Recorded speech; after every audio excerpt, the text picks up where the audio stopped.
Fjórði fundur bæjarstjórnar Reykjanesbæjar haldinn 2. febrúar 2021 kl. 17 er hér með settur.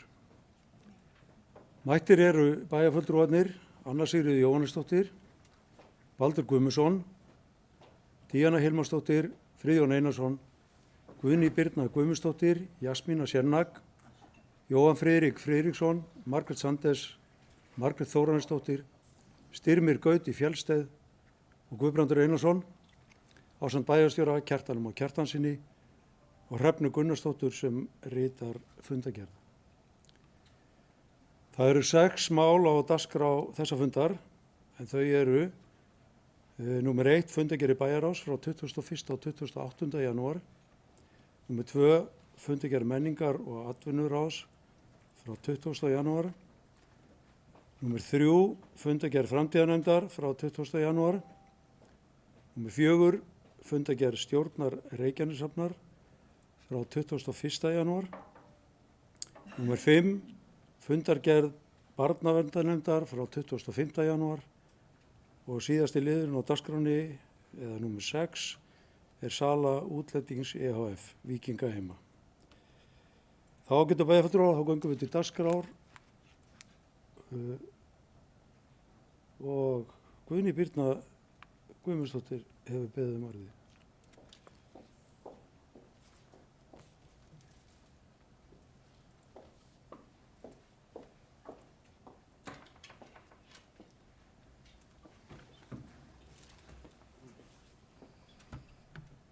Kæri forseti og ægætu bæjarfulltrúar, bæjarstjóri og gestir. Það eru merkileg tímamót hér í dag í bæjarstjórn þar sem að forsetinn okkar, Guðbrandur Einarsson, situr hér sinn 300. bæjarstjórnarfund.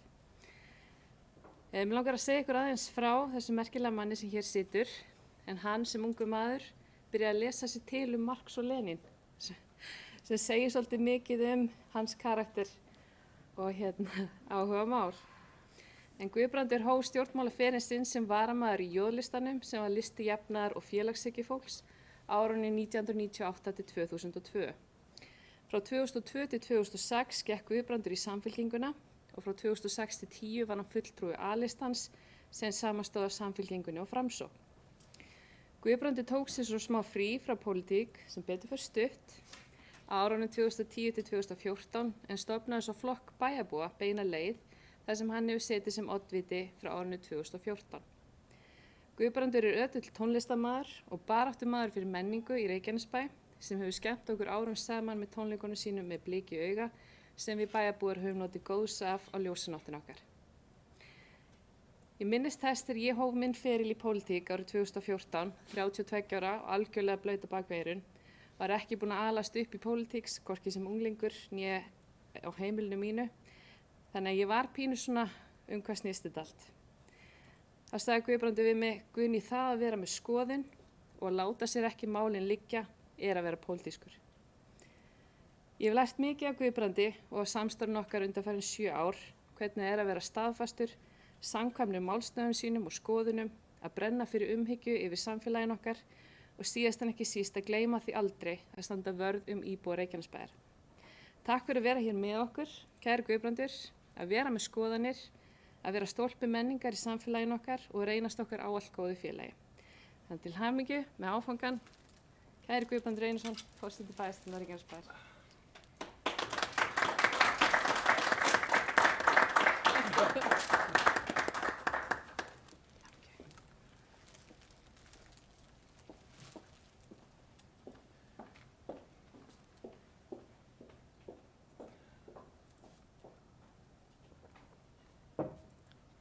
Ágæti varaforseti, mér langar nú að byrja á því að þakka fyrir hlýja orðið minn garð. Maður verður hálf viðkvæmur þegar á svona stundum þegar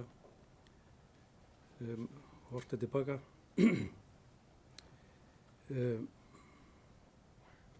Ég man svona þegar ég hugsa tilbaka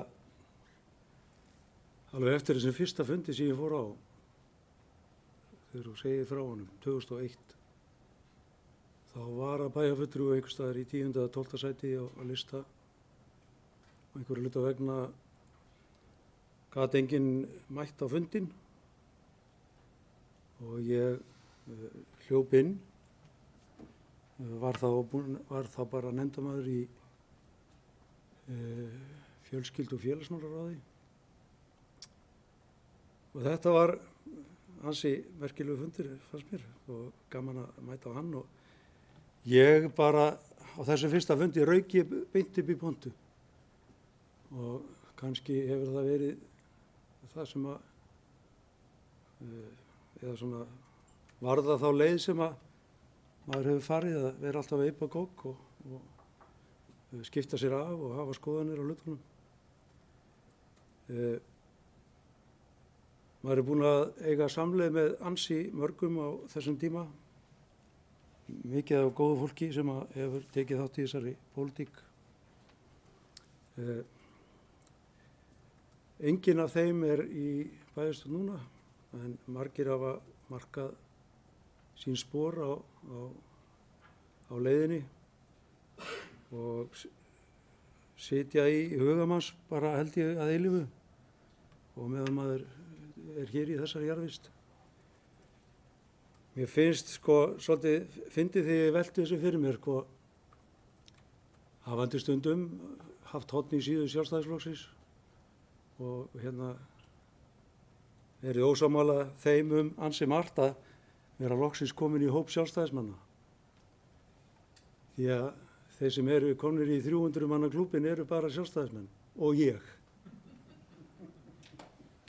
Böðvar Jónsson situr auðvitað einn í 400 manna klúbbnum og mun vera ansi einmanna þar held ég næstu árin og jafnvel áratugina.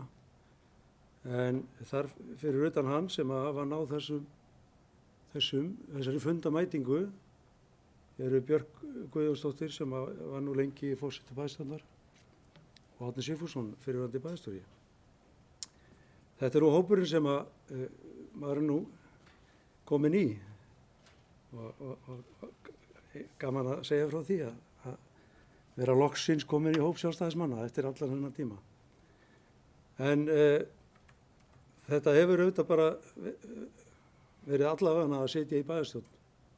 Stundum skemmtilegt og stundum bara ánægilegt, stundum erfitt.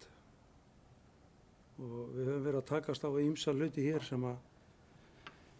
sem hafi ekkert alltaf gengið upp. En ég er sannfærður það að öll sem höfum setið í þessari bæjarstjórn höfum viljað leggja gott eitt til.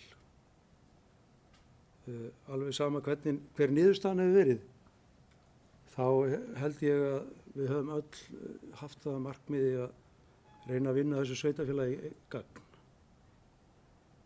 Og ég á fullt af góðum vinnum eftir allan þennan tíma og margir þeirra voru og eru á andstæðri skoðun í pólitík.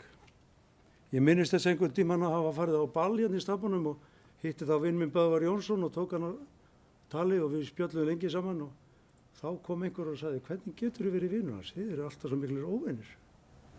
En við vorum það bara ekkert, við vorum vinir en við vorum ekki sammála um hvaða leið er þetta að fara. En ég held að markmiðið okkar beggja hafi verið það sama, að reyna að breyta samfélaginu til hins betra.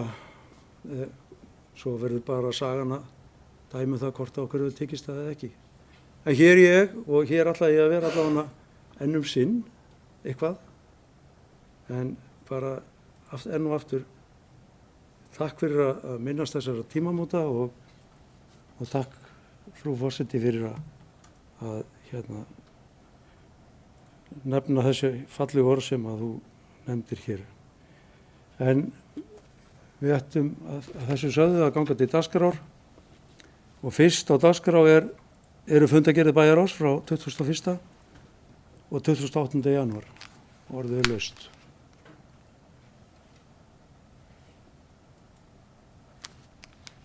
Það er enginn sem kveður sér ljós undir þessum lið. Þeir sem samþykkt geta fundargerðir bæjarráðs frá 21. og 28. janúar eru beðin um gefamerki. Og þær eru samþykktar 11:0.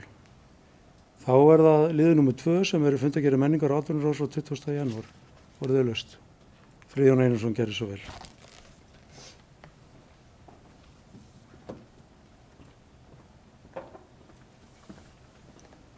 Forseti, ágætu bæjarfulltrúar. Mér langar aðeins að koma upp hérna til fundargerð menningar og atvinnuráðs. En eins og sést á fundargerðinu þá hefur mikið verið að gera hjá ráðinu og starfsmönnum sviðsins. Og mér langar bara að ítreka óskir mína til starfsmanna eftir erfitt ár. Þetta hafi verið erfiðir tímar og allir starfsmenn sviðsins hafa staðið sér til fyrirmyndar. Og eins og þið sjáu þessari fundargerð þá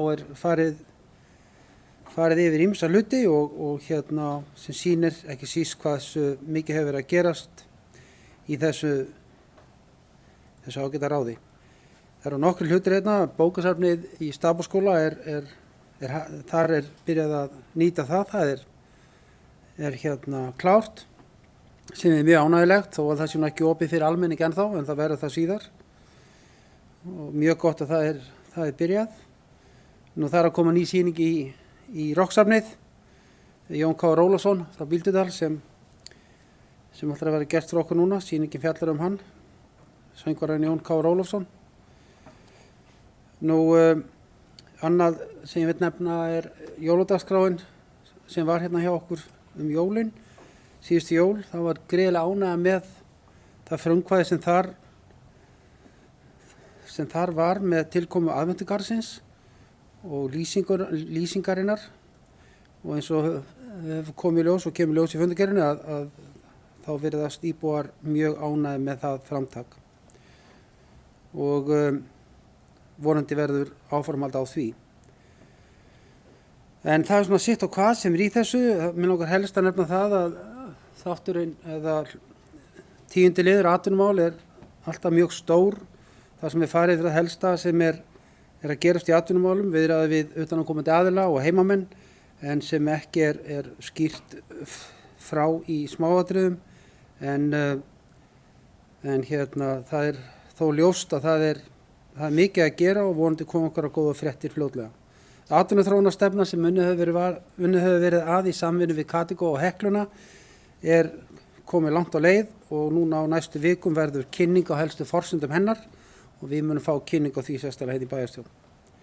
En þá er þó dapurlegt að sjá atvinnuleysi hjá okkur og það er rúmlega eins og við vitum, rúmlega 20% atvinnuleysi hérna hjá okkur, en við skulum nú vona að við fórum að sjá til sólar með hækkandi sól og hlutir fara að batna hjá okkur. En síðast í fundargerðinni er talað Vest Norden en menningar og atvinnuráð vísaði erindinu til bæjarráðs. Það er að segja að við munum halda Vest Norden hérna í haust. Þetta átti að vera á síðasta ári en var frestað vegna COVID og nú hefur bæjarráð þegar samþykkt að leggja til fé þannig hægt sé að halda Vest Norden kaupstefnuna í fyrsta skipti hér á Suðurnesjum sem er mjög ánægjulegt. Síðan langar mig að minna ykkur á ef það hefði ekki séð að Þórdís Ósk Helgadóttir, forstöðumaður Súlunnar, hélt erindi á nýsköpunardeginum. Mjög gott erindi hvernig hægt er að viðhalda menningu á COVID-tímum og var það virkilega fyrirmyndar hjá henni og ber að þakka fyrir það.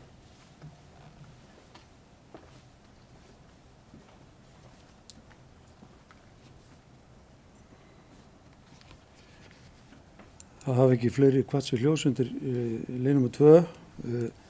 Þeir sem samþykkt geta fundargerð menningar og atvinnuráðs og beðin að gefa merki. Og þessi liður er samþykkt 11.0 og þá var það liður nr. 3 sem er fundargerð framtíðarnefndar frá 20. janúar og Styrmir Gauti Gersvel.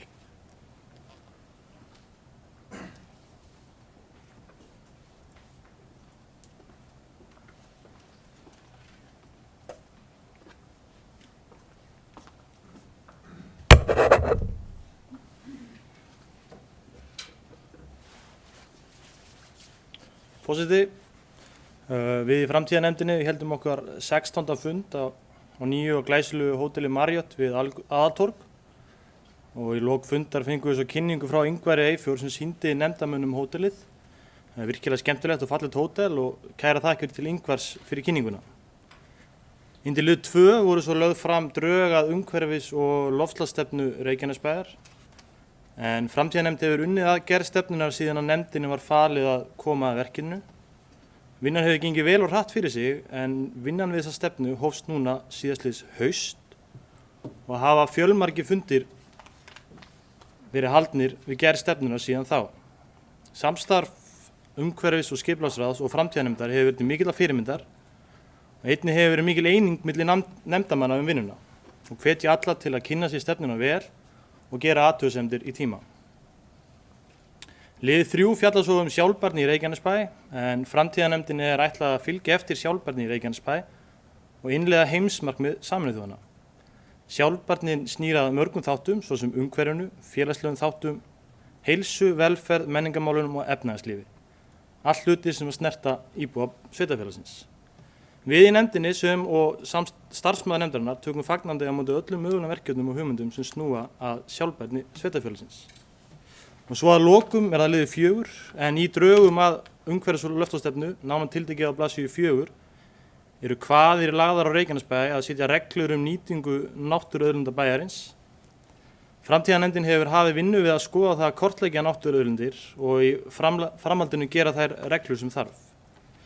Og markmið að þær reglur efnir verði tilbúnar í lok árs. Takk hérlega.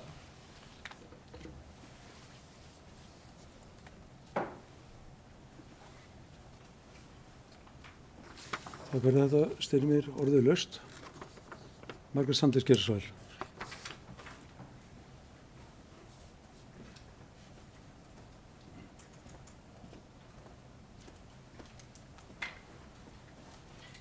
Forseti, bæjarfulltrúar, góði gestir. Ég kem hérna undir lið 2 hjá nefndinni og þá fjallað umhverfis- og loftslagsstefnu Reykjanesbæjar. Mig langar að nefna það að það var mikil umræða hjá okkar hópi í gær, það Sjálfstæðisflokknum, varðandi vinnu við umhverfis- og loftslagsstefnu. Menn voru sammála og margir hlustuð á fundin síðast sem var langur og leiðilegur.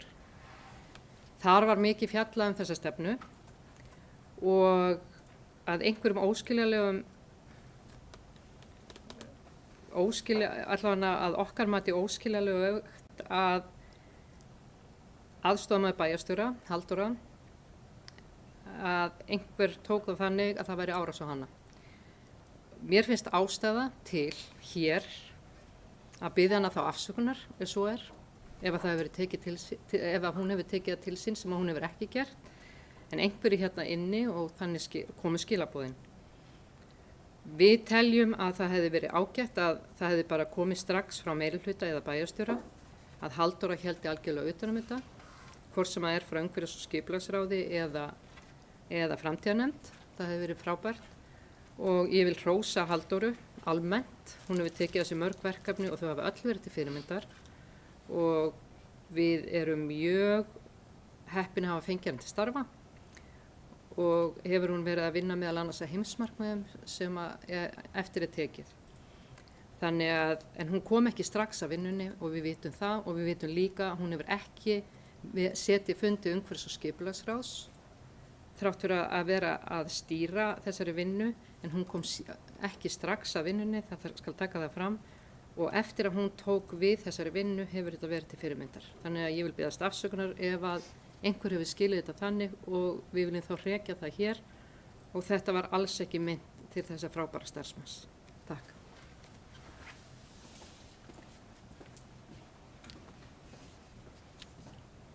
Takk fyrir, Margrét. Það hafa ekki fleiri beðið hvað sér ljós undir þessum lið. Þeir sem geta samþykkt fundargerð framtíðarnefndar eru beðin að gefa merki.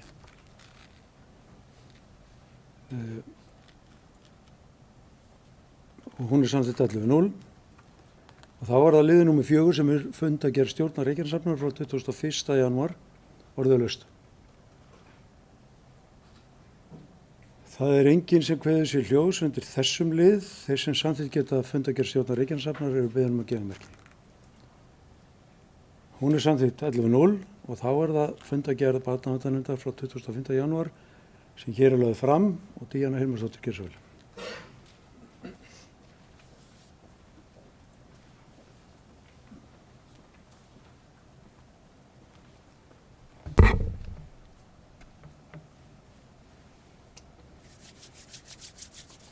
Forseti, bæði fulltrúar og gestir. Já, ég kem hérna upp undir fundargerð barnaverndarnefndar. Það voru semst mál 1-4 sem eru trúnaðarmál en svo kom beiðni umsagnir vegna 2 stefna bæjarins sem eru í vinnslu, sendar til okkar í nefndinni og mér finnst frábært að það séu sendt á ráð og nefndir stefnurnar og beðnar umsagnir vegna þess að betur sjá auga en auga og þeir sem þá hafa áhuga á geta komið sínu á framfæri. Það var að ræða umhverfis- og loftslagsstefnu Reykjanesbæjar og nefndin lýsir ánægju með stefnuna og telur mikilvægt að Reykjanesbær verði leiðandi í flokkun sorps, meðal annars með því að samræma sorpflokkun hjá stofnunum sveitarfélagsins. Einnig lagði nefndin til að í kaflanum mengun, hljóðvist og loftgæði yrði bætt við að dregið verði markvist og hljóðmengun vegna flugumferðar yfir byggð, meðal annars með hljóðmælingum. Og svo það menningarstefna Reykjanesbæjar. Nefndin bókaði að hún telur að vel sé staðið menningarmálum í sveitarfélaginu og að menningarstefnan endurspegli það og nefndin telur mikilvægt að áfram verði hugað menningarstarfi fyrir börn. Og svo það mælaborð barnaverndar og tölulegar upplýsingar.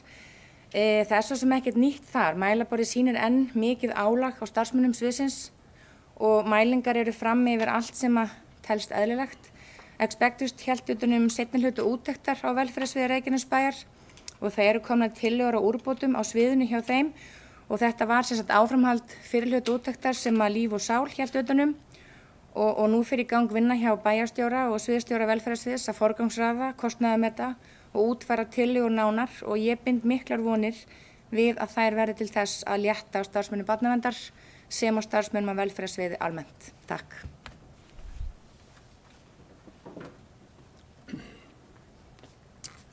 Takk fyrir.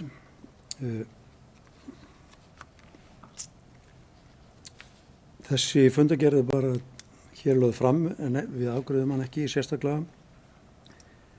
Það hafi ekki fleiri kvatsins ljós undir þessum lið.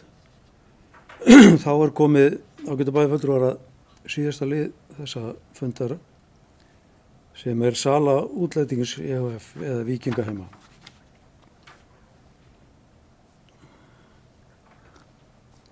Forseti taldi ástæðu til þess að taka þetta mál á dagskrá hér. Það sem að svo virtist sem að málið hafi ekki verið fullrætt og við heyrðum það í útvarpsviðtali sem að tekið var við bæjarfulltrúa Miðflokksins á Bylgjunni í síðustu viku að það væri þarna ýmislegt sem að þyrfti að skýra, ýmsar staðhæfingar sem voru látnar falla sem að þyrfti þá að fara í gegnum og leiðrétta og þess vegna taldi forseti rétt að við myndum eyða einhverjum tíma í að fara yfir það hér og gefa þá bæjarfulltrúum kost á að fara aðeins yfir málið. Nú, ég ætla að leyfa mér að hafa smá forsögu í þessu máli. Þetta á sér langa sögu. Við höfðum hér eldhuga sem að réðist í það stórhuga verkefni að smíða hér víkingaskip og siglaði til Ameríku. Gunnar Marel heitið miklu búðri og miklum tíma og hugrekki að hérna gera slíkt. Síðan komu fram hugmyndir það að staðsetja þetta skip hér í Reykjanesbæ. Fyrst bara við Byrgju og síðan var því fundið staður inn í rammahúsinu til að byrja með. En síðan var tekin ákvörðun það að byggja yfir skipið. Og úr þessu urðu til 2 félög, annars vegar Íslendingur sem var nafnið á skipinu og félag í kringum hann og síðan félagið Útlendingur sem hafði það hlutverk að reisa þessa byggingu sem nú hýsir Íslending og reka þetta safn. það voru fjölmargir sem að tóku þátt í þessu á þeim tíma. En að lokum endaði það þannig að þetta fór í fangið á sveitarfélaginu. En slíkt var í raun og veru aldrei ætlunin í upphafi, heldur bara vegna þess að áætlanir sem að í upphafi voru gerðar reyndust ekki á rökum reistar og dugði ekki til þess að reka safnið eins og þurfti að gera til þess að það gæti skilað jákvæðri niðurstöðu. Og þá er kannski gott að minnast þess hver staðan var á árinu 2014 þegar sveitarfélagi var nánast komið í hendurnar á eftirlitsnefnd með fjármálum sveitarfélaga eða allavega undir handjaðar eftirlitsnefndar og við höfðum ekki mikla möguleika hvorki til bara til lögbundis reksturs eða annars reksturs. Og við þá stóðum í ströngu og stappi við kröfuhafa hvernig við gætum haldið áfram rekstri sveitarfélagsins og fengið þá til liðs við okkur með það. Og úr því var til áætlun sem að nefnd var sóknin og við samþykktum hér á fundi þann 29. október 2014 og í þessari áætlun var meðal annars samþykkt af okkar hálfu að koma í veg fyrir fjárflæði frá bæjarsjóði yfir til B-hluta fyrirtækja eða annara fyrirtækja sem að sveitarfélagi átti eða átti meiri hluta í. Það var bara skilyrði sem var sett af hálfu þeirra sem áttu kröfur á sveitarfélagið að við gætum ekki verið að kasta peningum í fyrirtæki sem að væri ekki lögbundin á sama tíma við varum að ætlast til þess að þeir var að lækka lánin sín sem að voru jafnvel í eigu lífeyrissjóða sem að þurfti að borga fólki ellilífeyri eða örorkulífeyri. Þannig að niðurstaðan þá var þessi að það var fjárflæði frá sveitarsjóði yfir í B-hluta fyrirtæki var stoppað. Eitt af þessu fyrirtæki var til dæmis bara Reykjaneshöfn og Víkingaheimar töldust til þessa slíkra fyrirtækja. Þannig að það var engir aðri kostir en að stoppa þetta og koma í veg fyrir að sveitarfélagið væri hverju ári að fjármagna taprekstur á safninu. Og hver var þá staðan á þessu? Þegar maður fer að skoða þetta tilbaka, þá er hægt að sjá að menn lögðu fram ansi djarfar áætlanir í upphafi.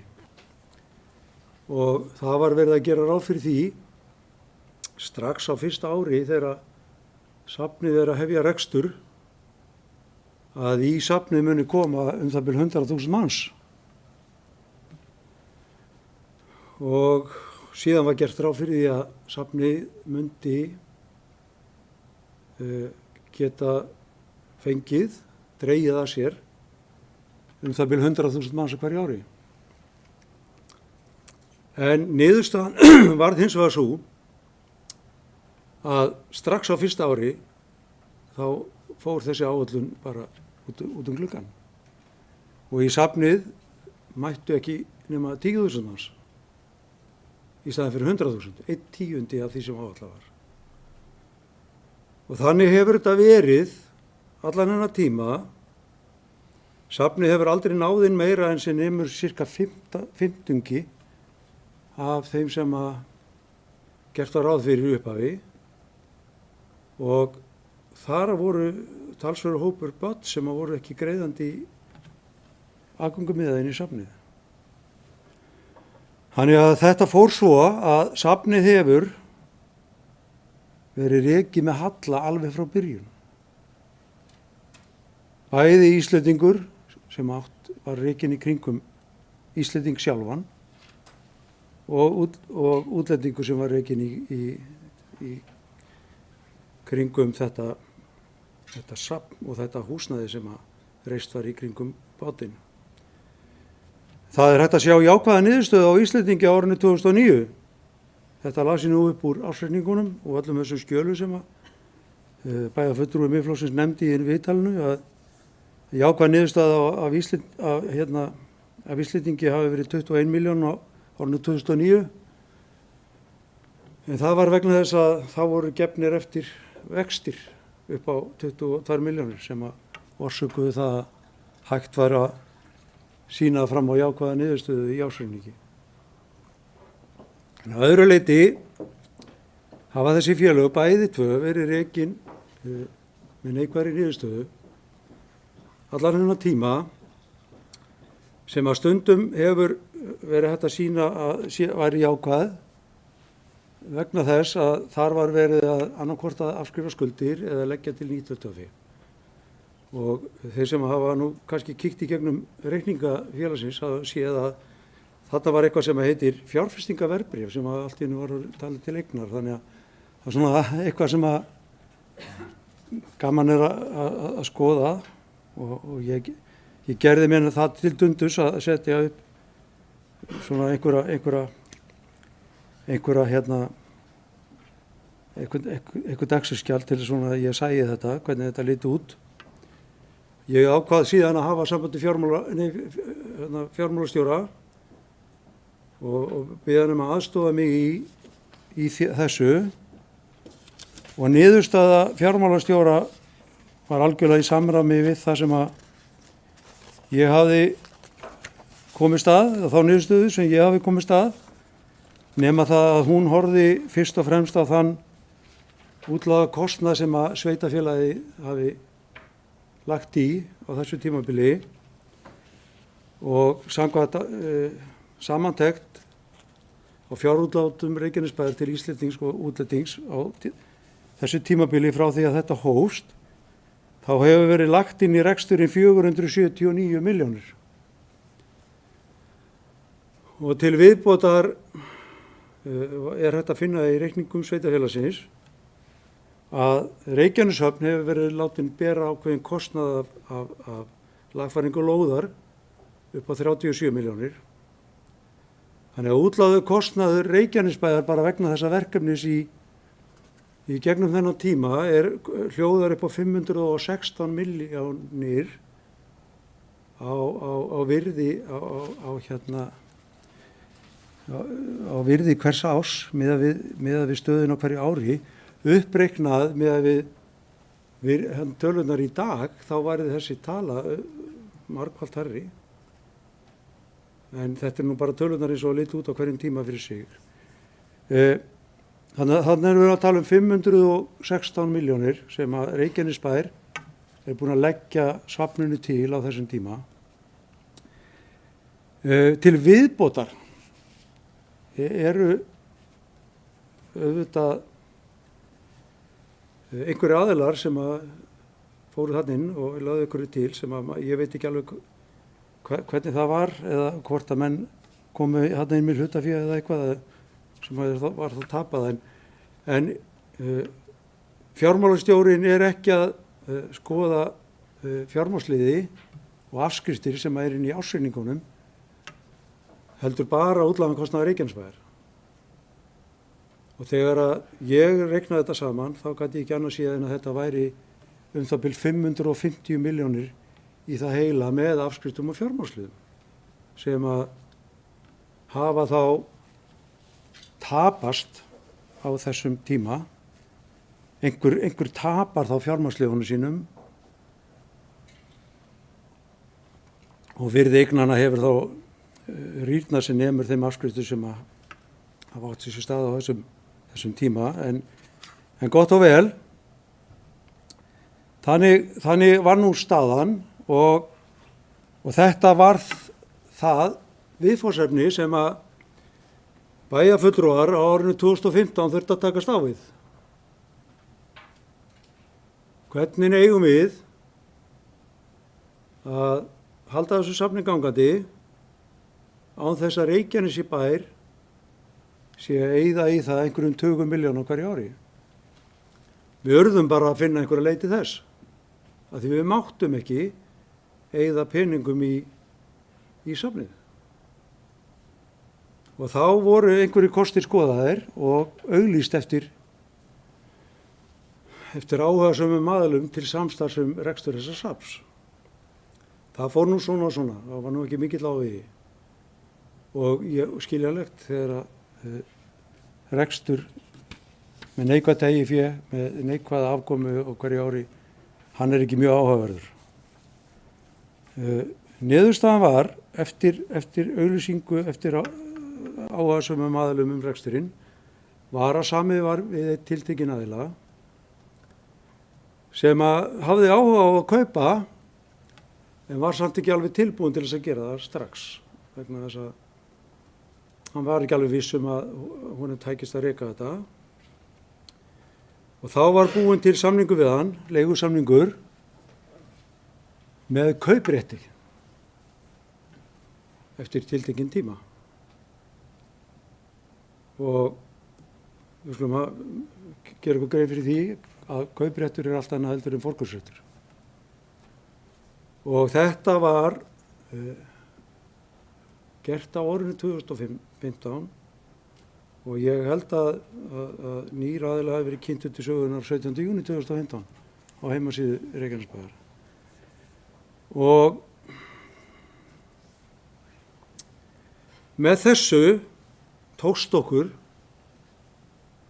að stöðva þetta fjárflæði sem við urðum að gera og þetta var algjört samkomulag.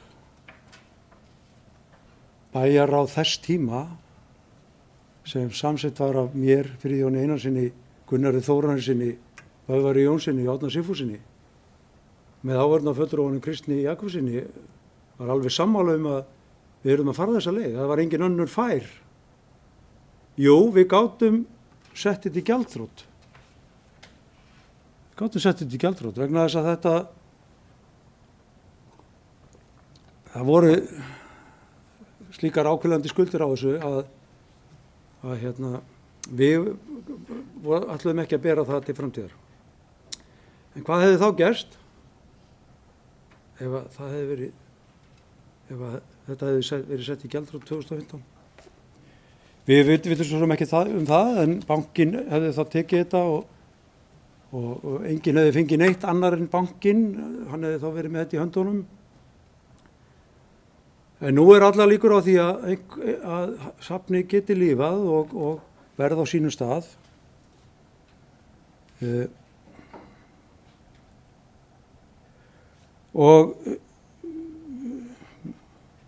En sko, þegar við skoðum svo bara hvaða möguleika höfum við til að reka þetta safn, sko.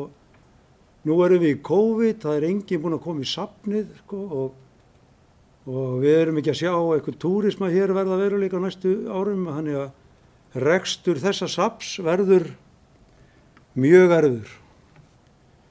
Og ég held að framtíð þessa safns muni ráðast að því hvort að núverandi eigendur geti með einhverju móti samið við bankan eða fjármálastofnanir þau lán sem á þessu hvíla. Við gátum það ekkert. Það var enginn til í að hlusta á okkur með slíkt. Við erum sveitafélag. Og sveitafélag verður aldrei gjaldþrota. Nú en eins og ég segi, tilefni þessa umræðu og þess að ég hér í pontu að ræða þetta mál var auðvitað þetta viðtal sem átti sér stað við bæjarfulltrúa Miðflokksins í síðustu viku. Það sem að sett voru fram staðhæfingar og margar að minni mati rangfærslur sem að hafa verið til umræðu út í samfélaginu okkar og inn á samfélagsmiðlum Og maður hefur svo sem heyrt skúrkana 3 sem er í bæjarstjórninni og annarlegir hagsmunir hafa verið nefndir. Og mér langar nú bara til þess að reyna að leiðrétta þetta að við áttum okkur á því hver staðan okkar var, hverjir möguleikarnir okkar voru í þessu öllu saman.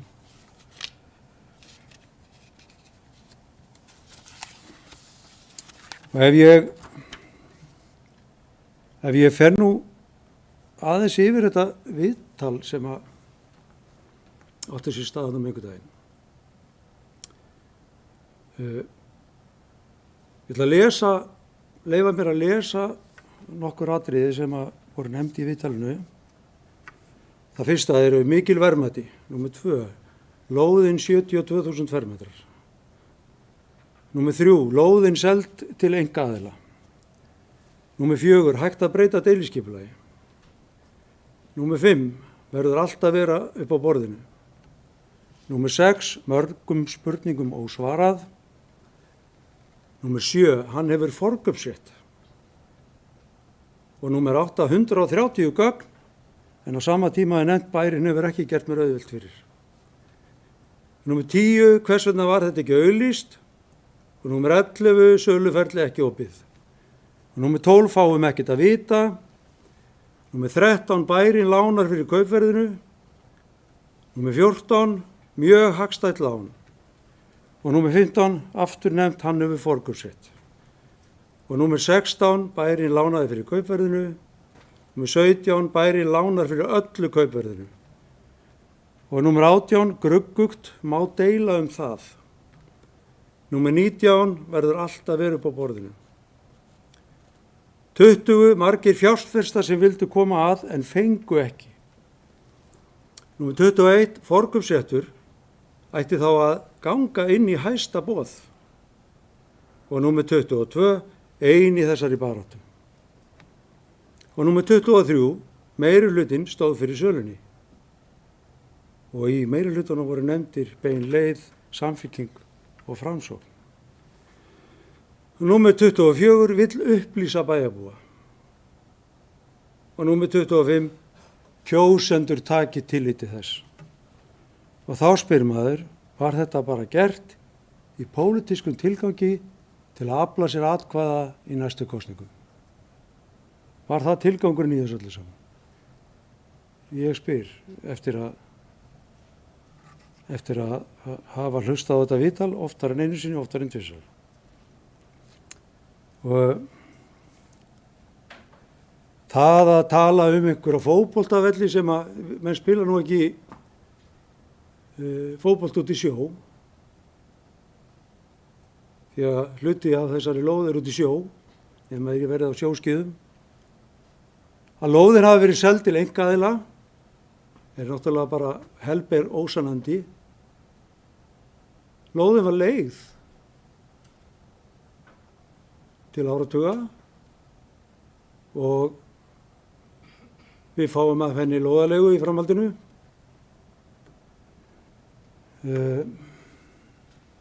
Ég kalla það nú ágætis díl að leigja land út í sjó og fá að því lóðalegu.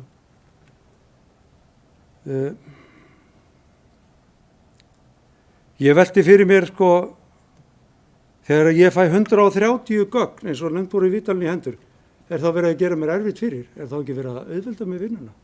Er þá ekki allt upp á borðinu? Söluferli var ekki opið.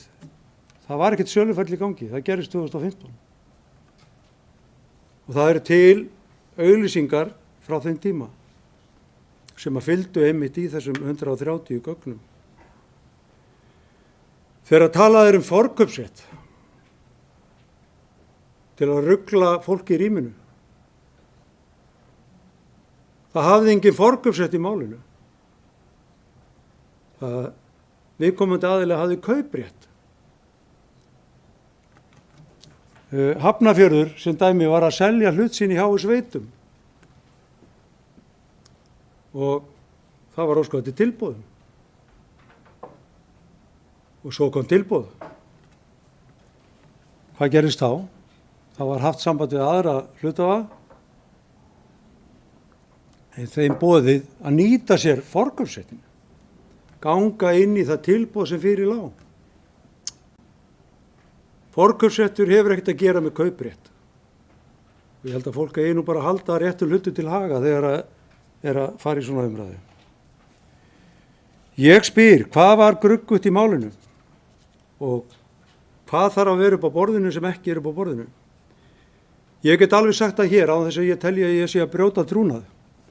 Á þeim tíma, þegar að sami var þetta, þá hvíldu slíka skuldir á þessu dæmi að þetta er í raun bara yfirtak á skuldum. Vegna þess að fyrirtæki með engan rekstrargrundvöll er ekki fýsilegt fyrirtæki. Með neikvætt eigið fé, með áratug í neikvæðri afkomu, en neikvætt eigið fé. Það sem að við urðum að gera var að stoppa fjárflæðið. Það var eini tilgangurinn. Eini tilgangurinn. Þess vegna stend ég hér og vill upplýsa bæjarbúa, eins og sagt var í þessu viðtali. Ég vill upplýsa bæjarbúa það hvers vegna var tekin ákvörðun það á árinu 2015 að gera þetta með þessum hætti. Reyna að halda safninu gangandi án þess að sveitarfélaginu blæddi.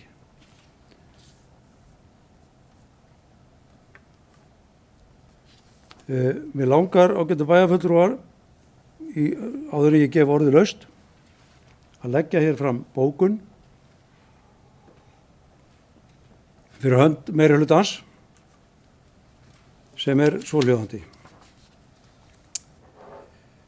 Allt frá því að sóknin í sviga samkomulag endurskipulagningu efnahags Reykjanesbæjar Svíilokast var samþykkt þann 29. október 2014 hefur verið unnið að endurskipulagningu fjárhags Reykjanesbæjar.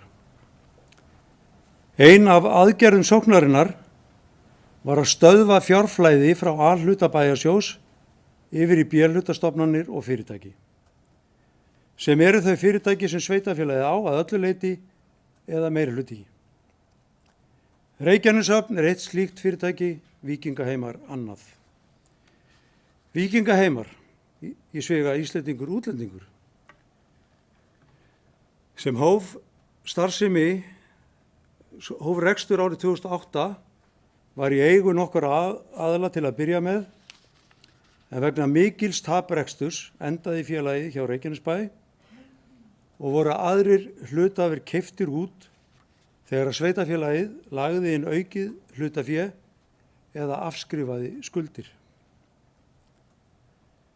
Samkvæmt fyrirliggjandi rekstrar áætlunum var gert ráð fyrir að gestir safnsins yrðu 100.000 á ári og gert var ráð fyrir þeim fjölda strax á árinu 2009. Þær áætlanir stóðust alls ekki og var gestafjöldi á árinu 2009 aðeins 10.000 gestir. Gestafjöldi á safnið hefur mest verið 15 af þeim gestafjölda sem áætlaði var, að meðtöldum börnum sem ekki voru greiðendur. Reykjanesbær hefur því þurft að leggja félaginu til verulega fjármuni og er sko tala komin í 479 milljónir síðan 2009 á verðlagi hvers árs.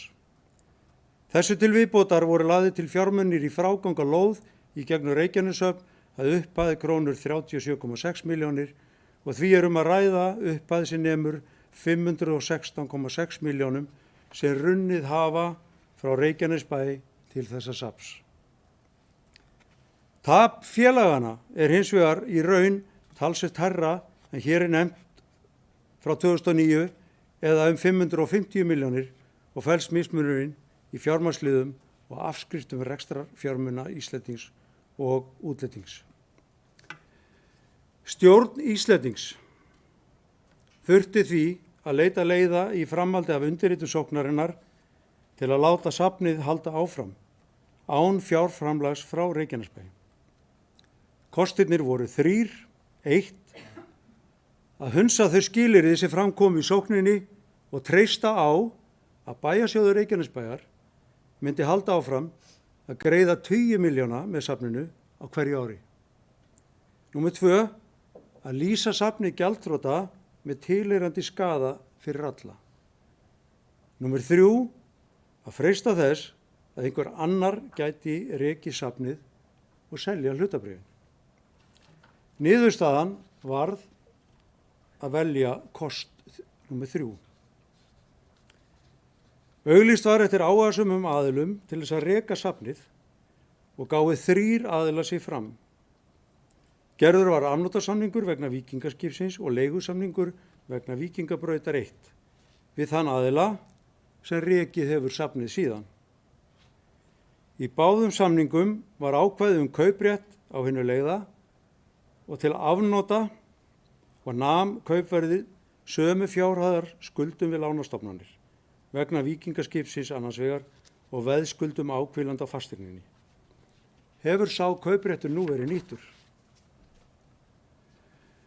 Á bæjarstjórnarfundi þann 15. desember 2020 samþykktu allir bæjarfulltrúar veðskuldabréf til fullnustu þeim samningi sem gerður var á miðju ári 2015 og því er safnið endanlega komið úr höndum sveitarfélagsins.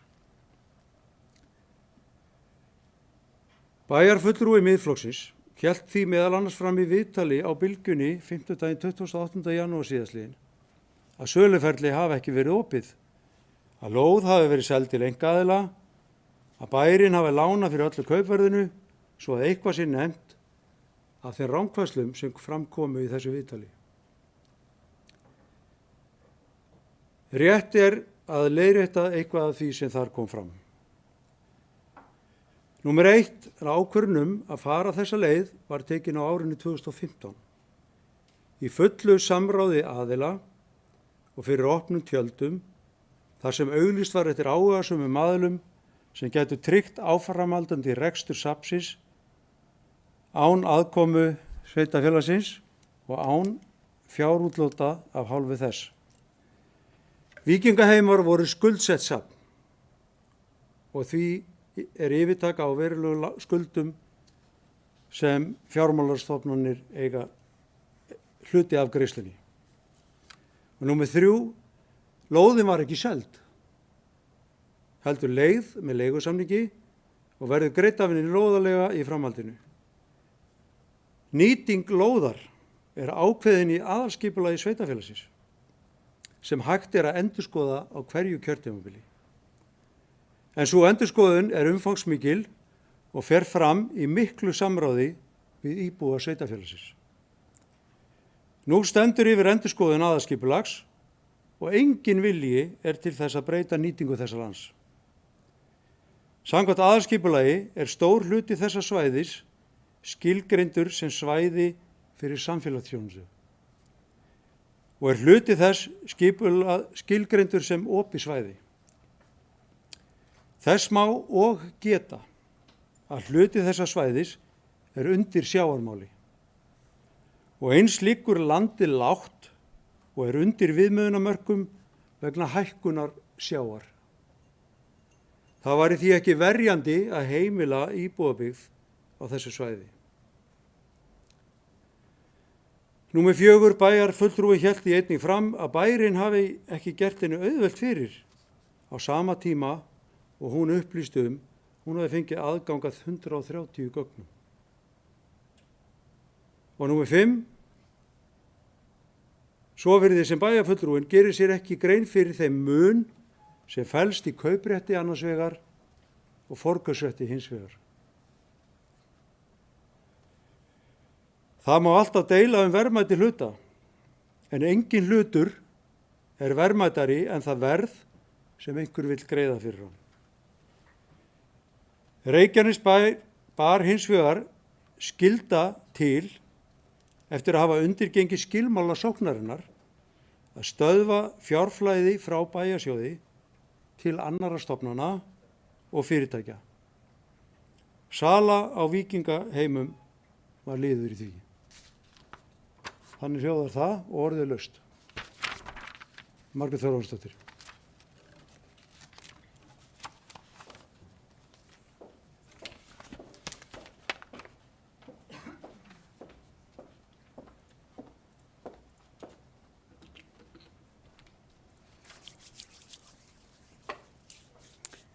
Virðulegi forseti og aðri viðstaddir.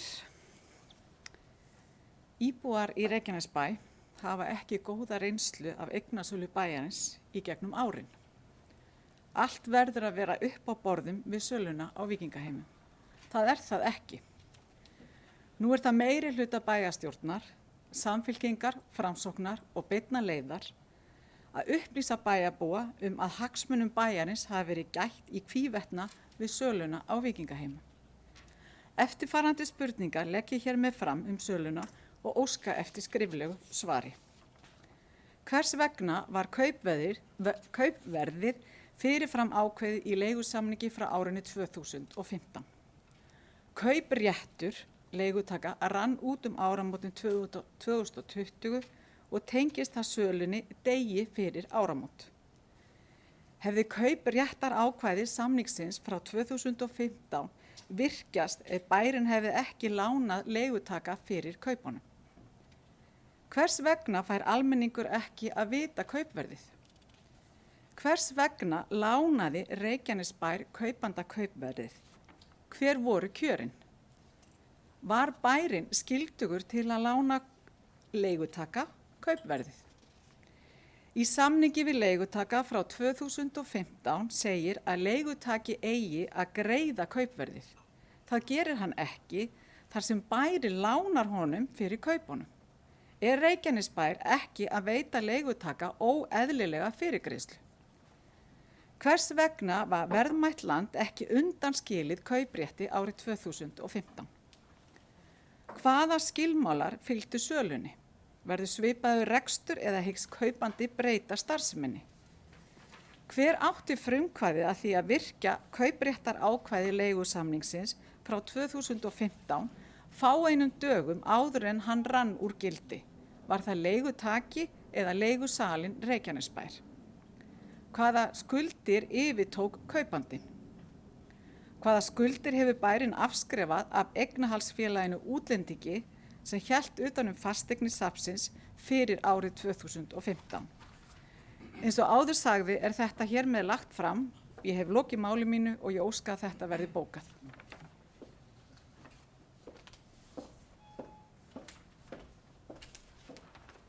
Takk fyrir þetta.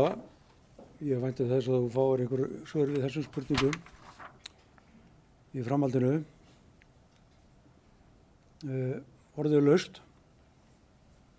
Friðjón Einarsson gerir svo.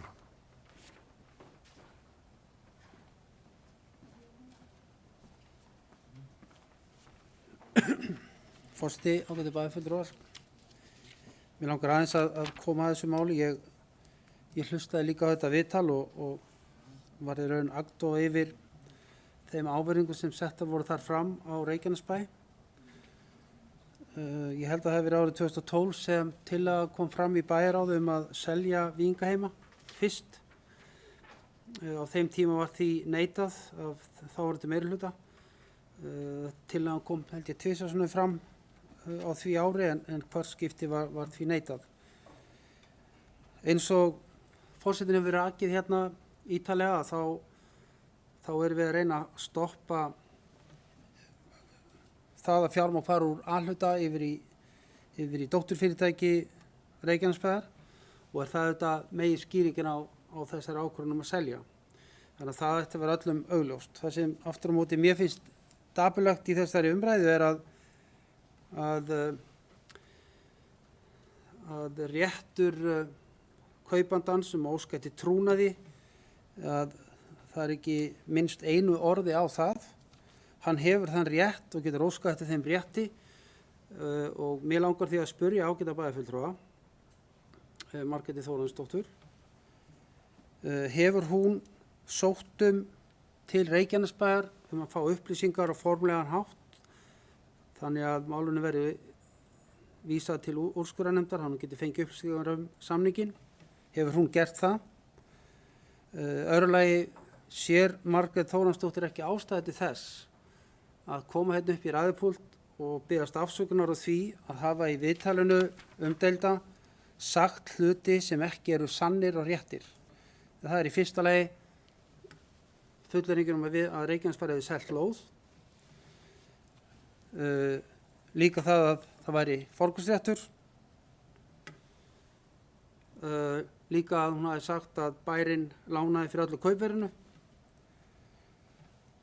Sér bæjarfulltrúinn ekki ástæðu til að biðjast afsökunar á þessu rangfærslum sem hún hefur viðhaft í viðtali við fjölmiðil? Það er dálítið alvarlegt þegar bæjarfulltrúinn fyrir viðtal við fjölmiðla og segir rangt frá. Nú er ljóst að það er búið að upplýsa hann allan ferilinn, leiðir þetta þessar rangfærslur, en ekki sér hún samt ástæðu til þess að koma upp og biðjast afsökunar af því. Í stað þess að þá sitjum við inn í einhverjum undarlegri búblu, það sem talar eins og við hefum ekki verið að gæta hagsmuna Reykjanesbæjar á neinn hátt og að það sé leyndarhyggja yfir málinu. Ég skil ekki alveg svona vinnubrögð bæjarfulltrúans. Þetta er ekki í okkur til framfara og þetta er ekki heldur til að auka og bæta ímynd stjórnmálamanna. Þetta er meira til þess að ýta undir ádeilur í kommentakerfum að við stjórnmálamenn séu hálf skrýtnir, séu að gera þetta fyrir vildarvini sína og annað þeim dúr. Ég legg eindregið til að bæjarfulltrúi Margrét Tómasdóttir biðjist afsökunar á þessu rangfærslum sem hún viðhafði í þessum fjölmiðli og geri það fyrir alþjóð.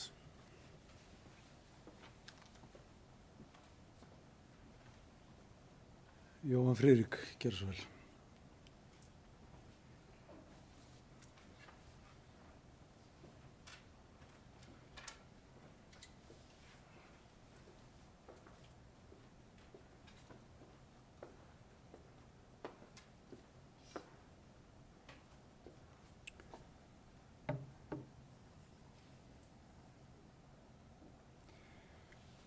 Forseti, ágætu bæjarfulltrúar og þið sem heima sitjið. Ég hef verið mjög hugsi yfir þessu máli frá því að það kom upp. Ég var raunar mjög undrandi þegar ég heyrði það að morgni og við bæjarfulltrúar sem að sitjum í bæjaráði vorum að setjast hér niður í þessum ágæta sal þess að ræða málefni bæjarbúa og það sem var á dagskrá. Að heyra það að einn bæjarfulltrúi væri á bylgjunni,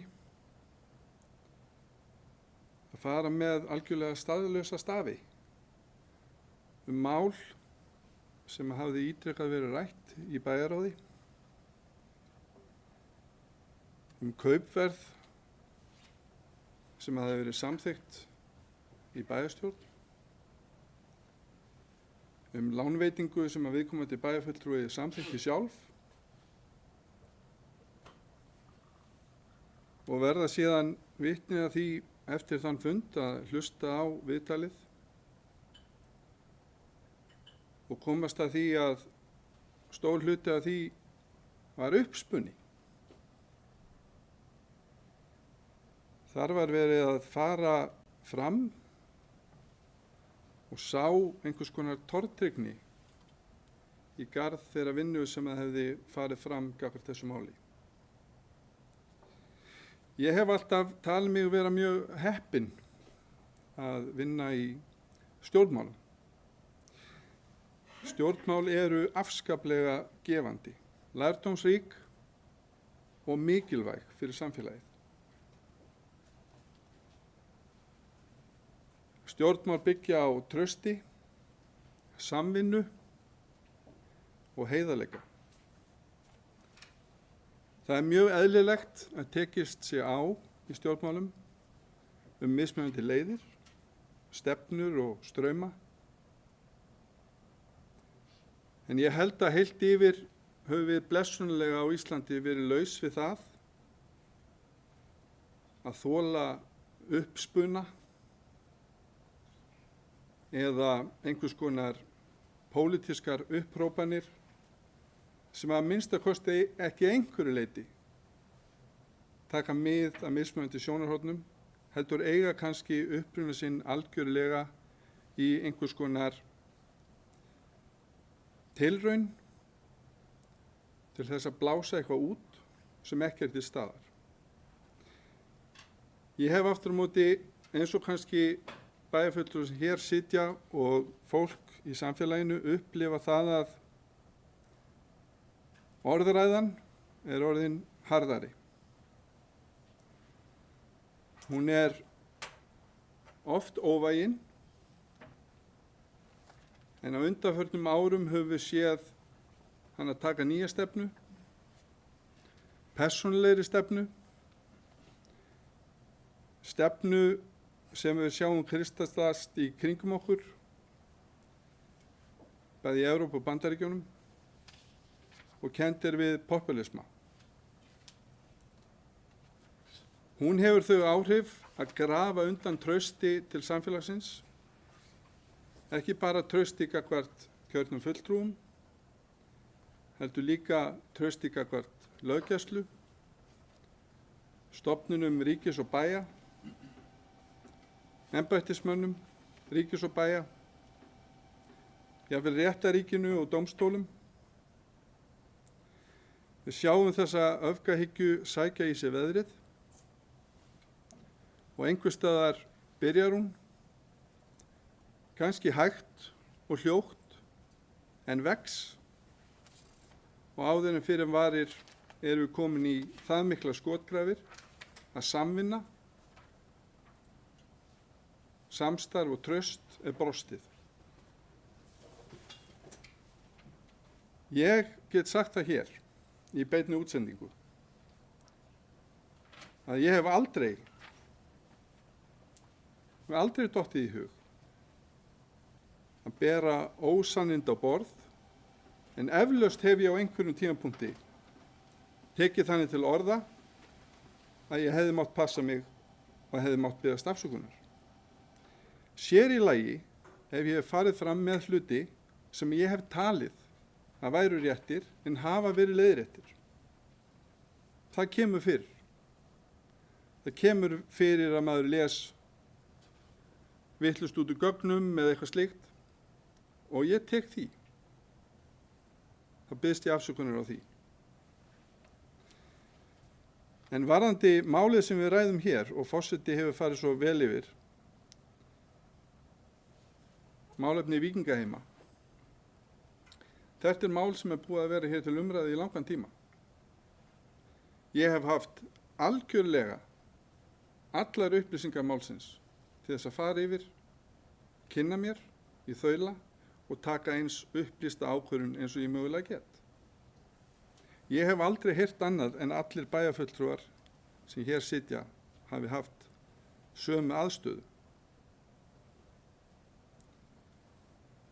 Þess vegna er alltaf erfitt þegar það er borið upp á mann eitthvað sem að snýst óheilindi.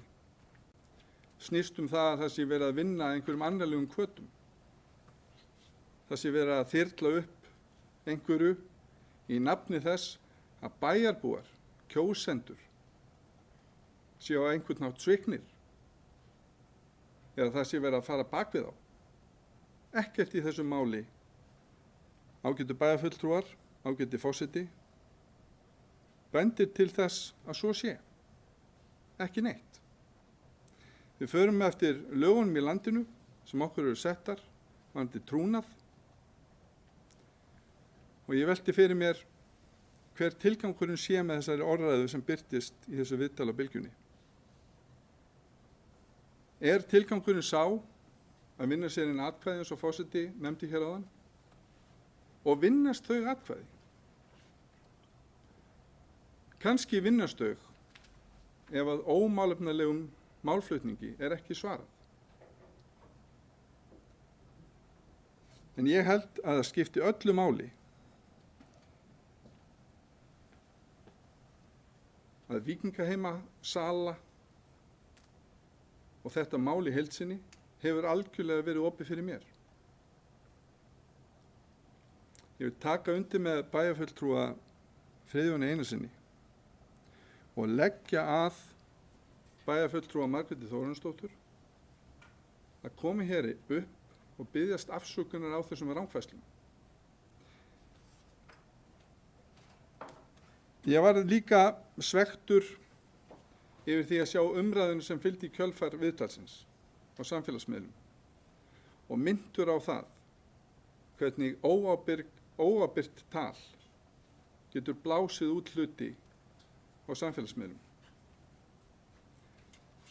Þar voru menn nefndir ýmsum nöfnum sem ekki er vert að hafa eftir hér, en ekki þeim til sóma. Ég get ekki ímyndað mér að það hafi verið tilgangur bæjarfulltrúans að koma slíku á stað. En einhvers staðar byrjar slíkt. Við þurfum öll að horfa í eigin barm varðandi það. Við þurfum öll að leggja okkur fram, vinna málefnalega og tryggja það að upplýsingar séu rétt fram settar. Fólk fái staðreyndir málsins, alltaf, án undantekninga. Það er verið að gera í þessu máli og ég er stoltur yfir því að þessi búið að koma þessu máli þennan farveg. Ekkert er hægt að finna sem að grefur undan þeirri tilfinningu minni að hér sé ég algjörlega að vinna bæjarbúum og sveitarfélaginu til heilla.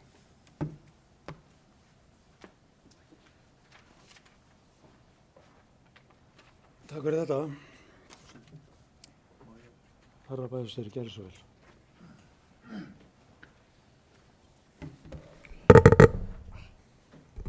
Forseti, ágætu bæjarfulltrúar.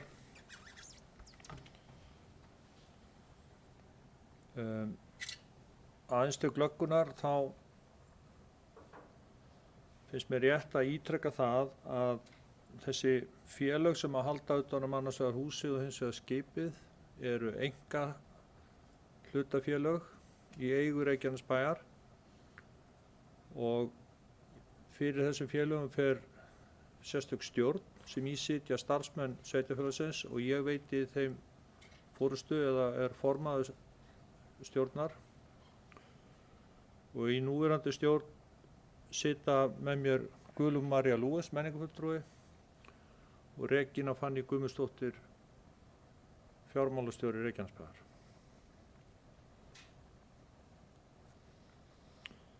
Ég verð nú að segja það að mér finnst þessi umræða mjög sérstök. Mjög sérstök. Ég hlustaði líka á þetta viðtal. Eftir að bæjarráðsfundi var lokið sem að við vorum hér á eins og áður hefur komið fram. Og þó ekki væri nema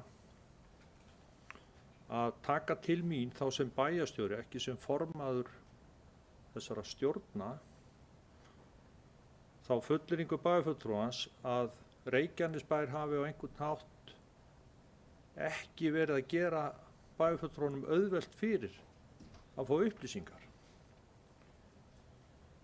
Og bara til þess að skýra hvað ég á við, þá fékk ég tölvupóst að kveldi eða seinni part 13. janúar síðastliðinn. Það sem að bæjarfulltrúinn óskaði eftir að fá öll gögn varðandi sölu á Víkingaheimum ásamt leigusamningi. Ég sá þennan póst kvöldið og þið sem eruð í sambandi við mjög svona reglulega vitið það að ég er nú yfirleitt á vaktinni allan sólarhringinn, þannig að ég svara ykkur yfirleitt leið. Ég sá hins vegar ekki ástæðu til að svara þessu þarna að því að ég var ekki með gögnin heima. Ég svaraði þessu hins vegar strax á morgni 14. janúar og sagði þá sjálfsagt að taka saman öll gögn sölu á Víkingaheimum ásamt leigusamningi og gera aðgengileg fyrir bæjarfulltrúann. Ég hef hins vegar reynt að gæta jafnræðis í þjónustu við bæjarfulltrúa og í þessu máli eins og flestum að þá fannst mér eðlilegast að allir bæjarfulltrúar fengju þennan sama aðgang. Þannig að ég ákvað að senda þegar við fórum svo að taka þetta saman sem tók nokkra daga að því þetta var ekki vistað á einhverjum einum stað í skjalakerfi sveitarfélagsins, heldur á mörgum stöðum, enda löng saga eins og hér hefur verið rakin. að þegar við vorum búin að taka þetta saman á nokkrum dögum þá voru þetta 130 skjöl og ekkert vit í að fara að senda það einhvern veginn sem viðhengi tölvupósti og settum við þetta inn á svæði á þessu vefsvæði sem bæjarfulltrúar hafa aðgang að og heitir Mitt Reykjanes og loka svæðið þar. Tilkynnti bæjarfulltrúana það að gögnin væru komin og ef það væri eitthvað sem að vanhagaði eða skorti að mati bæjarfulltrúans ætti hann eða hún í þessu tilfelli ekki hika við að hafa samband, hvenær sem er. Og það skemmst frá að segja að það kom engin beiðni frekari gögn, herra forseti, fyrr en að það kom seint og síðir spurningum tvennt, hverju voru skuldir félagsins og get ég fengið að sjá leigusamningin. Og ég svaraði spurningur skuldirnar en benti bæjarfulltrúanum jafnframt á að þær upplýsingar væri nú þegar að finna í ársreikningum þessara einkahlutafélaga sem að voru á meðal þeirra gagna sem að búið var að taka saman og veita bæjarfulltrúanum aðgang að. Sama gilti kaupsamningin eða leigusamningin með þessum kauprétti. Hann var í gögnunum og þannig að ég á erfitt með að átta mig á því hvernig ég þá sem bæjarstjóri og stjórnarformaður þessara félaga, ég skal bara taka það á mig líka, á að hafa getað gert bæjarfulltrúanum hægar vik að nálgast upplýsingar en með þessum hætti. Þannig að ég ætla nú bara hreinlega að taka undir þær óskir og ábendingar sem hér hafa komið frá bæjarfulltrúum og óska eftir því að bæjarfulltrúum biðji mig afsökunar á þessum fullyrðingum að Reykjanesbær hafi ekki verið að gera henni auðvelt fyrir að vinna úr þessum gögnum eða afla gagna og ekki bara mig heldur aðra stjórnarmenn félagsins líka og fjármálastjórann.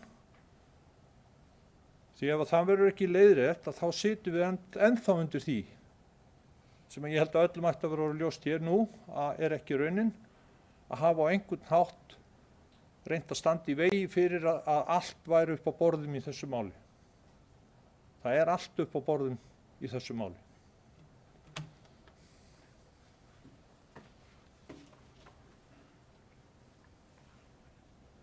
Margrét Sanders, gjörðu svo vel.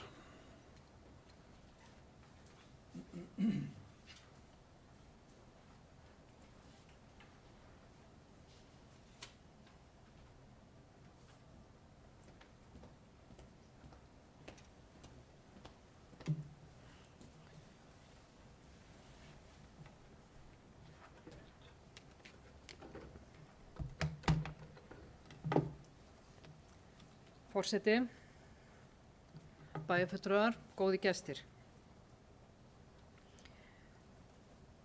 Ég vil þakka forseta fyrir yfirferðina í upphafi á umræðu af þessu máli og áður en ég held áfram þá vil ég óska til hamingju með 300. fundinn en biðst afsökunar að hafa ekki gert það áðan. Bara innlega til hamingju. Og við vorum með mitt skólafélagar og hann alltaf kolvitlaust þá eins og hann er núna. Innlega til hamingju og við erum góði félagar.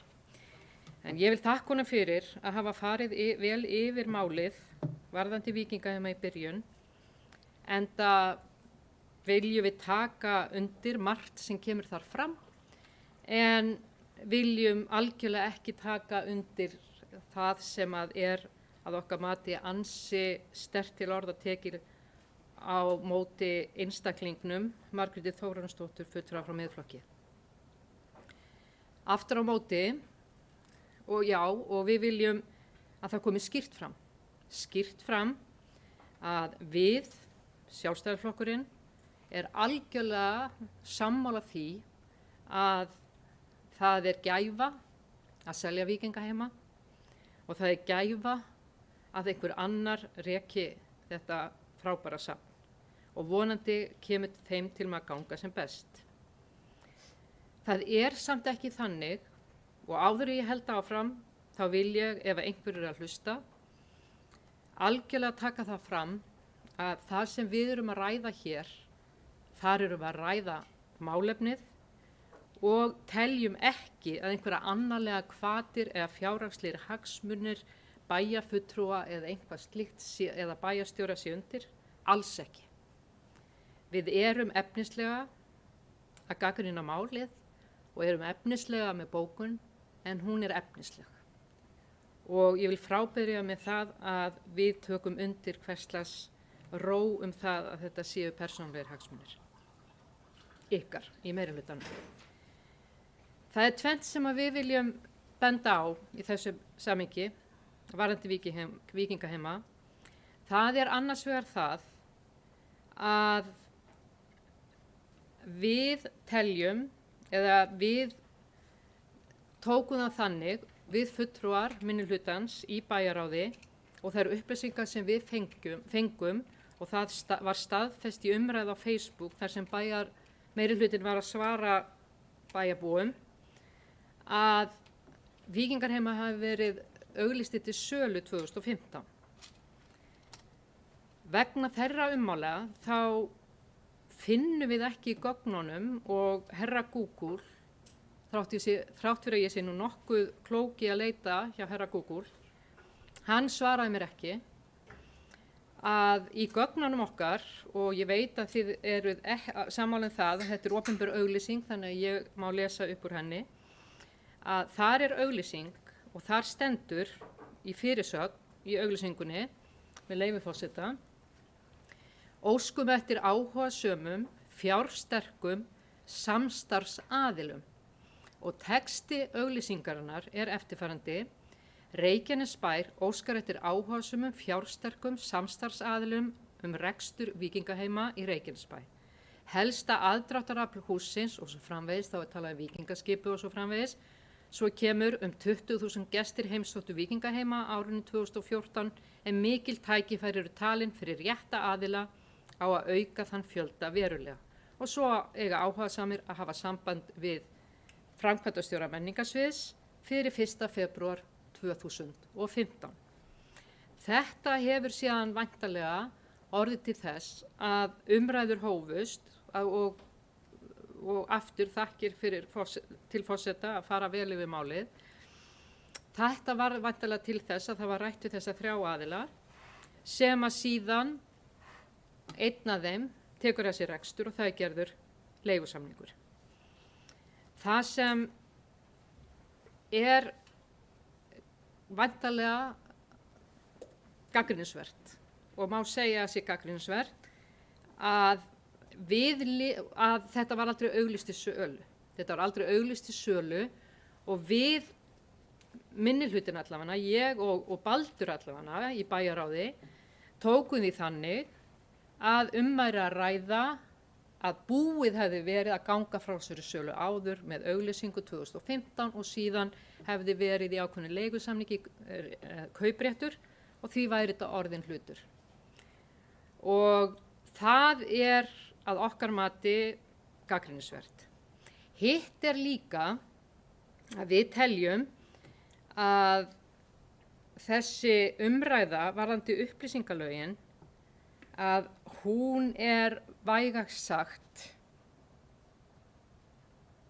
varhugaverð og að okkar mati eftir umræðu við lögfræðinga að þá eru menn ósána hana og ég tel að kannski ekki vanlegt að við séum að rífast það hvort þetta sé og fara að túlka lögin en við erum með ákveðna bókun og erum þá að vísa til og viljum fá ákveðin svör.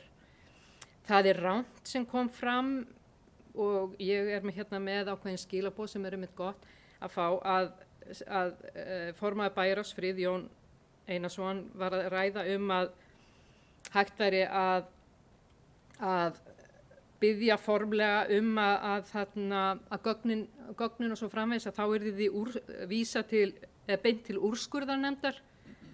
Það er rangt að Reykjanesbær þarf formlega að synja, Reykjanesbær þarf að synja að birta þessi gögn, eða veita gögnin. Þannig að ég veit að Reykjanesbær hefur verið að veita einstaklingum gögnin, en við veltum fyrir okkur að hverju erum við ekki bara að birta þessi gögn. Og það bara einhvað sem að orkar tvímælis á okkar mati. Að þessu sögðu að þá vil ég lesa upp bókun sem að við hjá Sjálfstæðisflokknum erum með og leggjum áherslu á það að þetta er efnislegt og þetta snýr mest af þessum 2 atriðum sem ég er búin að nefna og hefur ekkert með einstaklinga að gera. Sjálfstæðisflokk, fyrir gefið því með leyfi forseta, þá ætla ég að lesa bókun sem hefur verið send ritara. Sjálfstæðisflokkurinn styður sölu á Víkingaheimum en telur að þær upplýsingar sem voru lagðar fyrir okkur hafi verið misvísandi og algjört grundvallaratriði að þegar fasteignir Reykjanesbæjar eru seldar að söluferli sé opið og gegnsætt. Einnig erum við ósammála meirihlutanum og bæjarstjóranum að heimilt sé að halda þessum samningum leyndum í skjóli 9. greinar upplýsingalaga. Í gerð leigusamnings vegna Víkingaheima við rekstraraðila frá 2015 er ákvæði kauprétt rekstraraðila og er kaupverði tilgreint og tengt vísitölu. Bæjarstjóri hefur lagt mikla áherslu á það í samskipti við bæjarfulltrúa að sveitarfélagið sé bundið trúnaði gögn sem innihalda fjárhags eða viðskiptahagsmuni fyrirtækja og annarra lögaðila og ber fyrir sig í þessu sambandi 9. grein upplýsingalaga heimild á takmörkun á upplýsingarétti til almennings. Sú grein er undantekning frá upplýsingarétti almennings og ber að beita að mikilli varúð. Stjórnvald verður að leggja mat á tilvik hverju sinni með hliðsjón að hagsmunum þess lögaðila sem upplýsingarnar varða. Við bendum á að markmið upplýsingalaga er að tryggja gegnsæi í stjórnsýslu við meðferð opinberra hagsmuna meðal annars í þeim tilgangi að styrkja aðhald fjölmiðla og almennings að opinberum aðilum og möguleika fjölmiðla til að miðla upplýsingum opinber málefni. Bæjarfulltrúum hefur ekki borist mat á því hvort viðkomandi upplýsingar varði svo mikilvæga fjárhags- eða viðskiptahagsmuni þeirra lögaðila sem getur í umræddum samningum sé að ræða og hversu miklu tjóni upplýsingarnar gætu valdið viðkomandi lögaðila. Og í öðru lagi, í gögnum sem liggja fyrir sést að auglýst var eftir rekstraraðila vegna Víkingaheima árið 2015. En meirihlutinn tjáði bæjarfulltrúum að fasteignin hafi verið auglýst til sölu á sama tíma. Er möguleiki að fá að sjá þá auglýsingu? Sem sagt það eru þessi 2 efnislegu atriði sem við gagnrýnum og við leggjum ofur áherslu á það að við styðjum þessa umræðu sem hefur verið hér að sala þessa eða Víkingaheima er gæfuspor og hefur sem að enda hafa Víkingaheimar kostað bæjarfélagið allt og mikla peninga. Takk.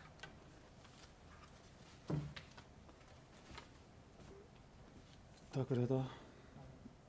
Já, ég ætla aðeins að fá að tjá mig áður en að ég leipi þeirra bæjarstjóri.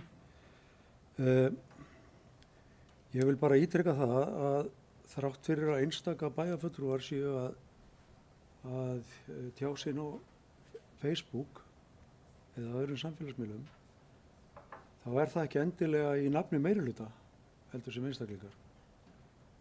Ég hef ekki tjáð mig þetta á samfélagsmiðlum og ef þið hafi hlustað á það sem ég sagði áðan, þá talaði ég að það hefði verið auglýst eftir áhugasömum aðilum.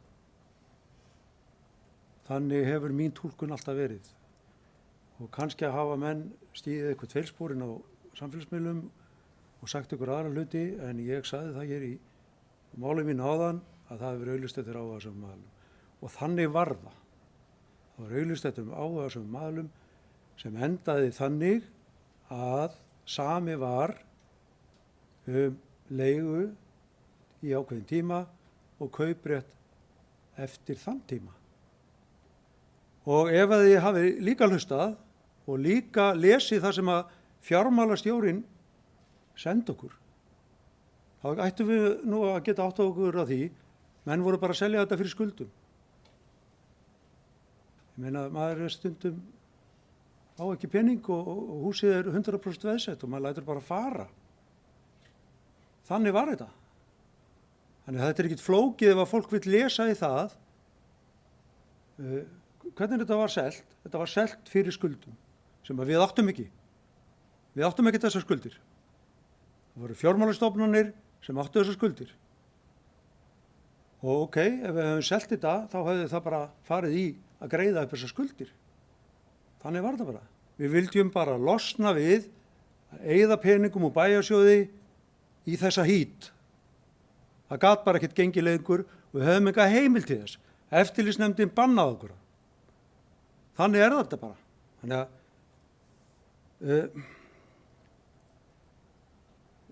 engin auglýsing að selja þetta. Niðurstaðan var hins vegar þessi, að gera þetta svona.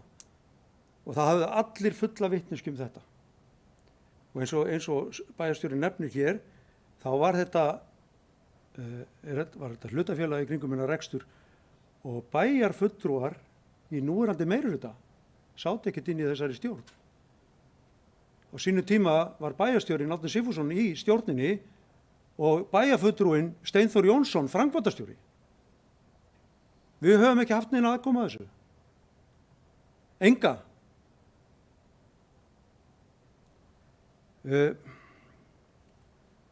Þegar að vera að tala hér, þegar ég horfi á þessar spurningar sem að bæjarfulltrúi Miðflokksins lagði hér fram, þá áttar maður sér náttúrulega á því að þær voru samdar fyrir þennan fund, þannig að allt sem að ég sagði hér fór bara út um gluggann. Þegar að stendur hérna hvers vegna var kaupverðið fyrirfram ákveðið í leigusamningi frá árinu 2015, það var ekkert ákveðið.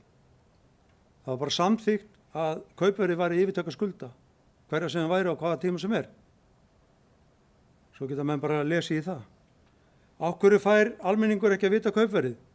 Af því að það eru viðskiptahagsmunir fyrir þennan aðila sem keypti að hafa svigrúm til að geta rætt við fjármálastofnunnar sem eiga þær skuldir sem á þessu hvíla. Hann þarf að hafa svigrúm til þess að geta skoða möguleikann á því að annarkvort að breyta vaxtakjörum, fá niðurfellingu á lánum eða hvað eina sem að þessi aðili kýs að gera. Og við veitum honum það svigrúm. Það er nú bara það sem er. Þegar það er sagt bærin er að lána fyrir kaupverðinu. Við erum ekkert að lána eitt eða neitt. Það sem við gerðum núna var að gera upp skuldir. Fasteignagjöld. Og það er þetta veðskuldabréf sem allir bæjarfulltrúar samþykktu 15. desember. Kauprétturinn fjallaði það hvernig þessi aðili gat keypt skipið. Og hann bara gat keypt það með því að yfirtaka skuldir. Þetta var ekki flókið. Það stendur bara í samningnum sem allir höfðu. Og svo geta menn bara fundið út úr því. Hvað er kaupverðið? Hvers vegna er verðmætt land ekki undanskilið kauprétti 2015? Hversu mikil virði er land undir sjó? Hversu mikil virði er land sem er svo lágt undir sjó, lágt að það er ekki hægt að byggja á því? Af því að flóð næstu ára, við sáum það bara í fyrra þegar við fengum gusurnar upp á land. Þarna verður aldrei byggt. Ég á hús og ég leigi land sem er í kringum húsið mitt. Ég vænti þess að næsti kaupandi fái bara að halda þessu landi. Gerir ráð fyrir því. Þannig að við vorum ekkert að undirskilja neitt, við vorum ekkert að undirskilja land í kauprétti. Víkingaheimar voru bara afmarkaðar á þessum tíma, á sínum tíma. Svona. Og nýtingarétturinn á landinu er þessi og hann borgar fyrir það, væntanlega 2% í lóðalegu. Hvaða skuldir hefur bærinn afskrifað að eignarhaldsfélaginu útlendingi sem hélt utan um fasteign í safnis fyrir árið 2015? Ég spyr, bæjarfulltrúi Miðflokksins ekki búin að lesa þau gögn sem er búið að senda honum? Ég óskaði eftir því við fjármálastjóra, hann inni sérstakt plagg þetta og það fylgdi í gögnum. Það kemur nákvæmlega fram hverja skuldirnar voru. Og ég spyr, til hvers er verið að leggja fram þessar spurningar? Þetta liggur allt fyrir. Ég las þetta upp á hann. Þannig ég bara ekki alveg að skilja þetta. Mér langar að segja eitt í restina, áður en ég hleypi bæjarstjórnum að. Stundum maður bara í vörn. Það bara þannig. Og við vorum í vörn 2015. Mikilli vörn. Við vorum að reyna að bjarga þessu sveitafélagi. Og stundum það þannig, maður verður bara að sparka í helvítist töðruna fyrir gefið orðbragðið. Kannski fyrir hún út af, kannski beint áfram. En við urðum að sparka í hana. Við urðum að gera þetta þannig að sveitafélagina hætti að blæða. Og það gerðum við. Kannski hefðum við mátt gera hlutum einhvern veginn öðru sí. Ég veit ekkert það. En kannski kjósa bara allir Miðflokkinn í næstu kosningum. Það bæjarstjóri gerir svo vel. Forseti, ágætu bæjarfulltrúar, já, svona verða þessi skrautleg umræða þykir mér. En ég get ekki orðabundist. Það áfram hér eitthvað sem að mér finnst að þurfa að koma fram. Fyrsta lagi vorum við ekki að selja hús, við vorum að selja einkahlutafélag og eignir þess og skuldir. Bara svo það sé alveg skýrt. Og það voru að mig minnir 9 aðilar sem að höfðu samband eftir þessu auglýsingu á sínu tíma, en það voru 3 og fengu gögn, en það voru 3 sem að þáðu boðum og komu í viðtal og ræða málin nánar.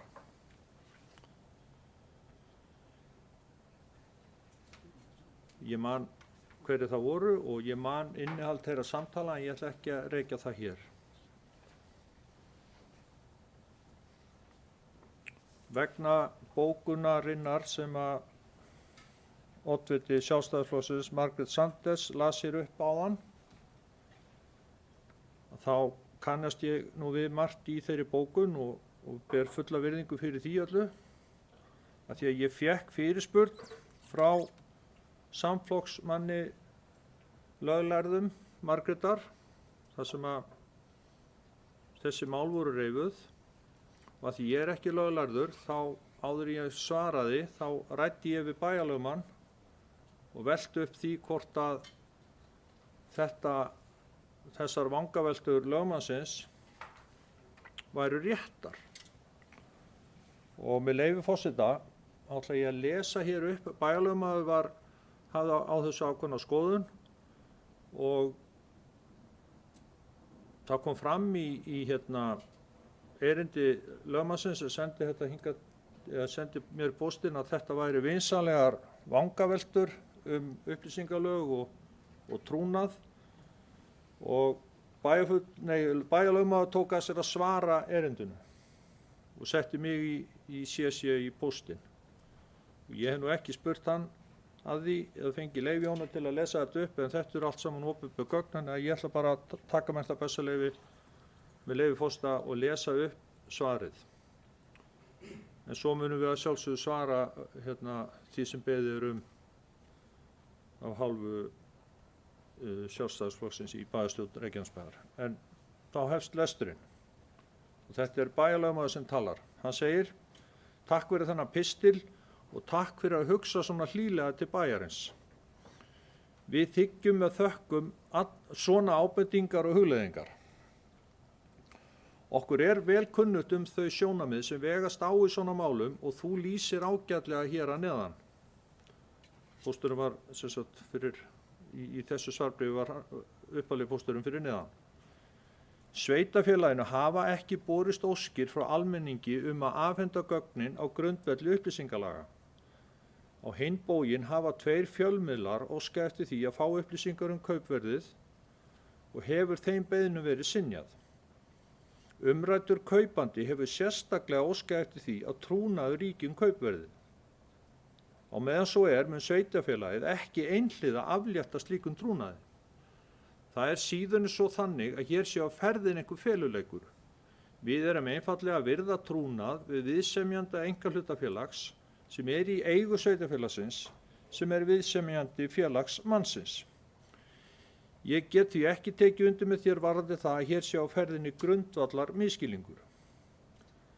Þá rétt að halda því til haga að ábending bæjarstjóra til sveitarstjórnarmanna vísar til 4. málsgreinar 28. greinar sveitarstjórnarlaga en samsvarandi ákvæði jafnframt að finna í bæjarmálasamþykkt Reykjanesbæjar. Hér einfaldlega verið að benda kjördum fulltrúum á að á þeim hvílir sú skylda að greina ekki frá upplýsingum sem viðsemjandi einkahlutafélags í eigu sveitarfélagsins óskaði sérstaklega eftir yrðu trúnaðarmál. Pistillinn leggur í heild út frá skyldum stjórnvalds í skilningi upplýsingalaga þegar máli snýst í raun og veru rétt kjörinna fulltrúa til að fá aðgang að öllum gögnum mála og sömuleiðis þá trúnaðarskyldu sem hvílir á þeim samkvæmt ákvæðum sveitarstjórnarlaga. Sveitarstjórnarmenn hafa fengið allar umbeðnar upplýsingar og hefur engu verið haldið undan. Undir þetta ritar bæjarlögmaður Unnar Steinn Bjarnadal. Og að lokum vil ég bara segja það að fyrrverandi bæjarlögmaður Ásbjörn Jónsson heitinn, blessuð sé minning hans, hann þegar við vorum að fá beiðnir sem við vorum ekki öryggi með, hvort við ættum að svara ekki og hann sem einn reyndasti lögmaður Suðurnesja var oft á tíðum ekki viss hvort það ætti að svara eða veita umbeðnar upplýsingar, þá lagði hann alltaf til að við myndum segja nei og viðkomandi gæti þá áfrýja málinu til úrskurðarnefndar og það kom fyrir í einhver skipti að úrskurðarnefnd skipaði okkur eða sendi okkur þau, mælti svo fyrir að upplýsingarna skyldu veittar og þá afhentum við þau skjöl sem við erum að biðja En í því tilfelli var Ásbjörn alltaf að hugsa hag sveitarfélagsins að við yrðum ekki sökuð að hafa veitt einhver upplýsingar sem við máttum ekki veita. Það væri allt öðruvísi að fá úrskurð frá nefndinni og bein fyrirmæli að okkur bæri að veita upplýsingarnar og það var það sem við gerðum þó að það tæki einhverja daga eða vikur jafnvel lengur að fara í gegnum þann feril alla. Takk fyrir. Friðjón Einarsson Geirsar.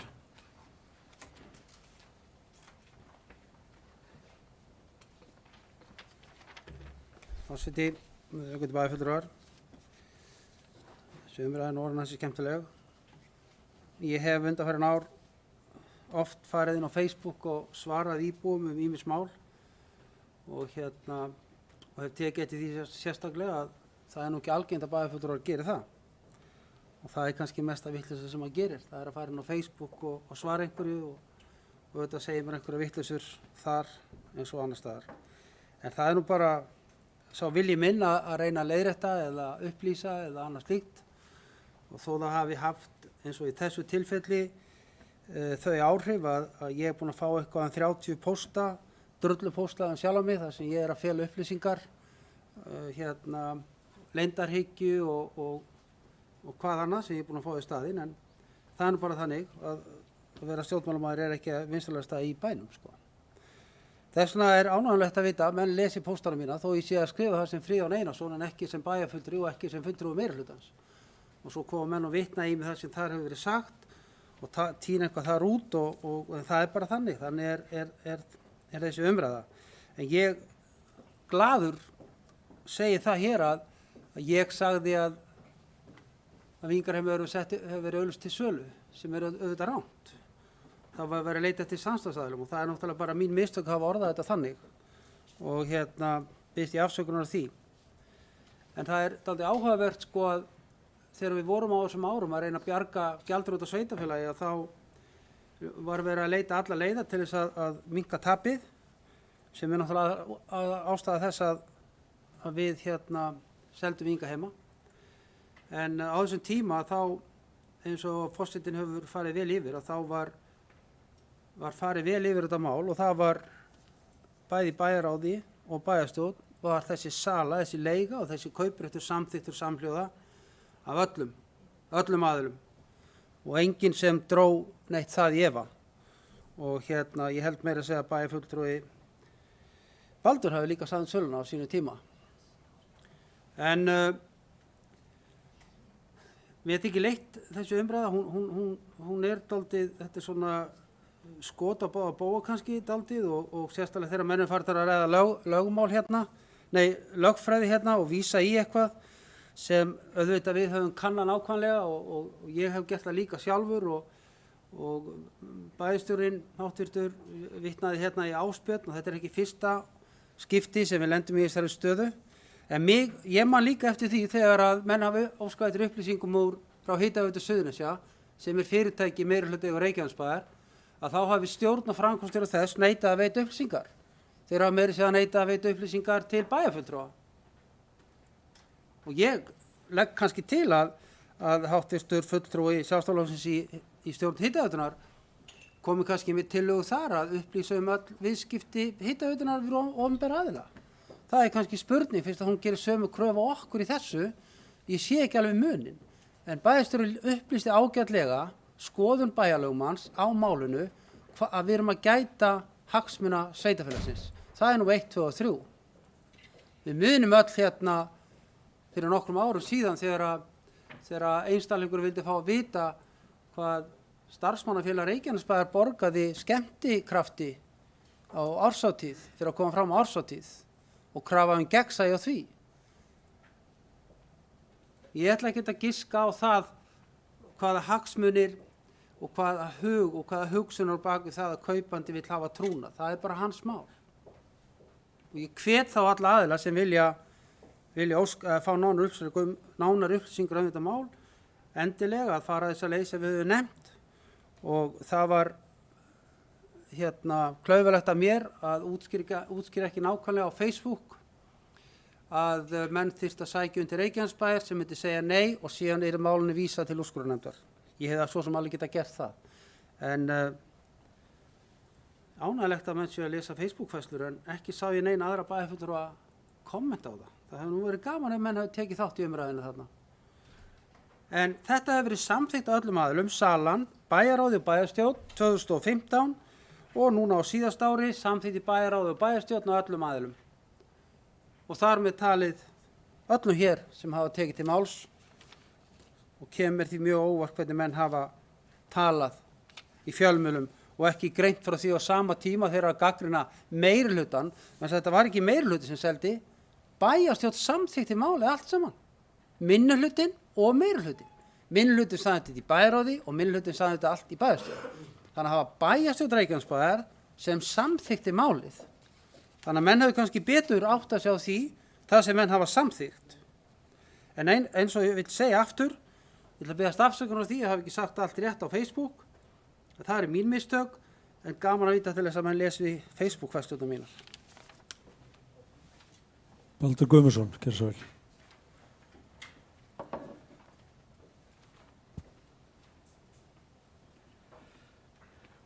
Já, virðuleg forseti og góðir bæjarfulltrúar og einhverjir gestir. Til hafa ekki með áfangan. Leggur ég aðra 300 svona. Ég ætla bara að blanda mér aðeins í þetta. Mikið af gögnum sem lágu undir þessu fundi. Vísu var eitt sem ég fann ekki að það var þetta viðtal í Bylgjunni. Og ég bara verið að játa það á mig að ég hef ekki hlustað á þetta viðtal. Fyrirgefðu, Margrét. Og ég vissi ekki að þetta væri á dagskrá, sem sagt viðtalið. Hafa slegið á puttan okkur hérna daginn að því við vorum að vitna í Facebook. Þannig að ég átti kannski vona að við verum að fara í útvarpið. Mér leit dálítið hérna eins og bara allt í einu var sjónvarpið svarthvítt og ég var komin í þáttinn réttur og settur. Hérna þar vitnaði lögfræðinga fram og tilbaka og reyna að finna svona eitthvað haldreipi í þessu en þetta er snúið mál Við leggjum bara áherslu á það er þessar 2 spurningar sem við erum að leggja fram. Og ég ætla ekki að koma hérna upp til að sparki sköflunga eða poti augu. Þetta er bara að tala um málefnið. Vona ég sko, að við getum haldið okkur við það. Sko. Það var farið bratt af stað. Það er alveg hægt að fara í gegnum þá sögu og af hverju við vorum að henda upp Víkingasafni með þessum hætti og svo framvegis. Ég hef það núna að atvinnu að rýna söfn þjóðarinnar og söfn sem út allt land líka. Og ég fæ bara nokkuð góða upplýsingar það hvernig þetta gengur allt saman. Og ég get nánast fullyrt og ekki að brjóta þagnarskyldu trúna eða eitt eða neitt að það eiginlega ekkert safn sem stendur undir sér. Ekki nema þá bara með einhverju hugsjónastarfi en það alltaf meðgjöf. Það er spurning hvaðan hún kemur. Við vitum þetta, það ennþá 2 söfn sem við höldum utanum sem hægt þá að losa sig við ef við ætlum að fara þá leiðina. Við erum hérna við hliðina, næstu sitjum í einu og við vitum að það getum alveg farið þangað og lengt kvöldi aðeins til að fjalla Rokkssafnið eða byggðasafnið eða listasafnið eða söfn eru bara menningarverkefni og það var ákveðið, það kom þetta fram í yfirferðinni Víkingaheima, ljómandi fín yfirferð, að sala á þessu safni og húsi og hvaðina hafi komið til umræðu 2012 alveg, frá 2012 og því hafi verið hafnað. Líklega af þeim sökum að menn hafi trúað verkefninu og halda við þessum segli í ferðaþjónustu eins og hefur verið haldið á lofti. Svo bara getur maður ekki endalaust verið að berja höfðinu við steininn og þarf að bakka og játa sig sigraðan í þessu. Þetta gengur ekki og við erum að blæða pening. Við erum ekkert að gera lítið úr því. Svo kemur upp þessi sala núna. Þetta lokapunktur og þetta kemur fram í umræðinni og orðræðinni í dag. Menn voru að tala um hörku hérna áðan og ég reyni að forðast að fara í rökræður á Facebook því að það þannig uppbyggt að það alltaf síðasti ræðumaður sem hefur rétt fyrir sér og síðasti ræðumaður hefur ekki tjáð sig ennþá á Facebook. Þannig að við erum ennþá að finna út af því hver hefur rétt fyrir sér. Þannig að ég ætla ekki að ganga í lið með Friðjóni og reyna að rökræða með það. Þetta nógu erfitt hér sko. Við höfum fengið fyrirspurnir. Það ekki eins og við erum talandi um populisma. Það ekki eins og við hérna í Sjálfstæðisflokknum höfum verið að róta upp einhverju moldveri og viljum blása öllu yfir ykkur. Það er bara búið að vera rosa mikið að gera hjá okkur að svara þessu. Svara þessum spurningum. Var að vera að auglýsa þetta? Það var náttúrulega fullt af fólki sem ekkert að spá í þetta 2012 eða 2015. Það var bara brjálæði að gera 2015. Engin áhuga á þessu sko. Þó komu nokkrir sem að lýst yfir áhuga og það kemur alveg skýrt fram í auglýsingunni að það stendur að það er verið að auglýsa eftir rekstraraðila og svo verður eitthvað til. Ég verð þá að játa á mig að því að Friðjón nafngreindi mig sérstaklega að ég hafi samþykkt á sínu tíma. Ég verð þá bara að játa það á mig. Ég skal þá bara vera flengdur með ykkur ef ykkur líður þannig. En við erum bara að tala um stöðuna núna. Það er verið að klára þetta og fólk að kalla eftir, ekki bara við og ekki bara í Bylgjunni. Fólk að kalla eftir því á hvað fór þetta hús flott hús, góðu stað, margt að gerast. Þegar við komum út úr þessu þá er alls konar tækifæri. Þannig að það er einhver að spá í þetta, vilja svör. Hluta svörunum hafa komið hérna fram í þessari umræðu. En við viljum bara fá þetta alveg á hreint. Þetta tvennt finnst okkur standa út af borðinu. Það er auglýst eftir aðalandi rekstrar sem breytist í sölu, sko. Þannig að kannski mistum við af einhverju, en allavega hefur verið talað um það á fundum við okkur að þetta hafi verið auglýst til sölu. Þannig að það finnst þá bara að fara fram hjá okkur, allavega þetta var það sem okkur var sagt. Sama með leyndarhyggju, meinta leyndarhyggju, eða það að megi ekki gefa upplýsingar kaupverð og annað. Þegar að, það er bara ágætt samantekt hjá Kjartani, sko, og lýsa samskiptum lögfræðinga. Þó mér hafi liðið eins og ég væri sæti fyrir frá Svartkvíta sem að horfa réttur og settur, þá er þetta, þau er ekki sammála, bæði löglærð. Þau er ekki sammála. Eða það eru sjónarmið sem þarf að skoða og beggja vegu. Og ætla okkur síðan að bara taka ákvörðun í þessu. Það einu sem við erum að biðja er að þetta verði skoðað, þetta verði lagt mat á þetta. Þetta þarf ekkert að vera sársaukafullt og það er ekkert verið að pönkast á neinum. Fólk er að spyrja þetta og við viljum fá að vita heldur þetta. Þetta er ekkert ósangjarnar kröfur.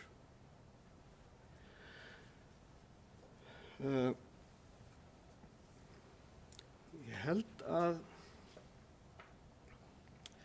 það var eitthvað eitt sem ég ætla að segja upp átt. Skiptir ekki öllu máli. En við bíðum bara spennt eftir svörum. Takk.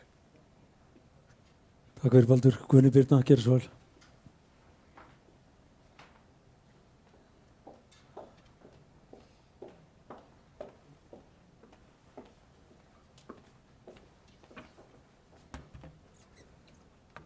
Kæri forseti og bæjarfulltrúar og bæjarstjóri. Þetta er mjög áhugaverð umræða og langar mig að koma inn á einn vinkil af henni varðandi lögin. Við erum stjórnvald eins og við öll vitum og okkar ríki lög og reglugerðir líkt og sveitarstjórnarlögin og bæjarmálasamþykktir sem bæjarstjóri kom inn á áðan. Við megum heldur ekki gleyma upplýsingalögunum frá 2012, en þar kemur skýrt fram í 9. grein með leyfi forseta. Takmarkanir á upplýsingarétti vegna einkahagsmuna. Óheimilt er að veita almenningi aðgang að gögnum einka- eða fjárhagsmálefni einstaklinga sem sanngjarnt er og eðlilegt að leynt fari nema sá samþykki sem í hlut á. Sömu takmarkanir gilda aðgang að gögnum varða mikilvæga virka, fjárhags- eða viðskiptahagsmuni fyrirtækja og annarra lögaðila. Við erum bundin af þessum lögum. Að sjálfsögðu má kæra þessa ákvörðun til úrskurðarnefndar upplýsingalaga sem oft gert, sérstaklega þegar stjórnvald eins og sveitarfélög eða ríki á í hlut. En ég allavega fyrir mitt leyti miðað við yfirferð forseta áðan á fjárútlátum sem við höfum látið í þetta safn nú þegar, bara glöð, virkilega glöð, að við erum ekki lengur að ausa útsværi Reykjanesbæjar í þetta safn og óska bara nýja eigandanum til hamingju með það. Margrét Þórarinsdóttir, gerðu svo vel.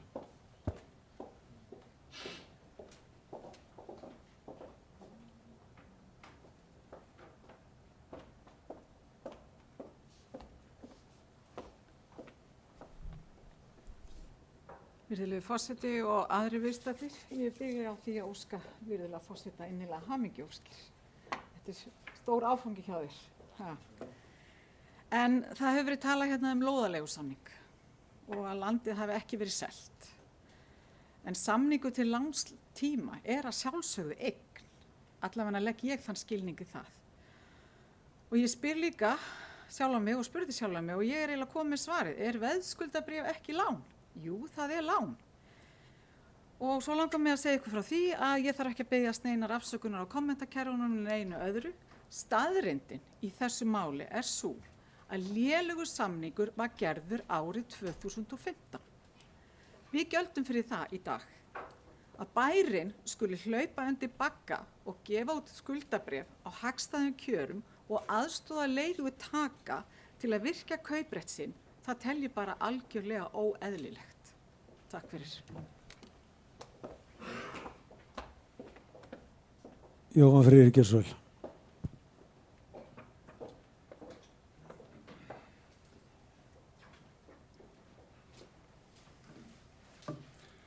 Forseti, ágætu bæjarfulltrúar. Út frá þeim málflutningi sem hér hefur komið fram, þá kemur kannski ekkert á óvart það sem kom fram í títtnefndu útvarpsviðtali á Bylgjunni. Ég velti fyrir mér hvort að það sé ástæði til þess að endurskoða einhverju leyti hvernig bæjarfulltrúar fá gögn frá bænum. Hvort að það þurfi til einhvers konar hjálp til þess að útskýra þau gögn.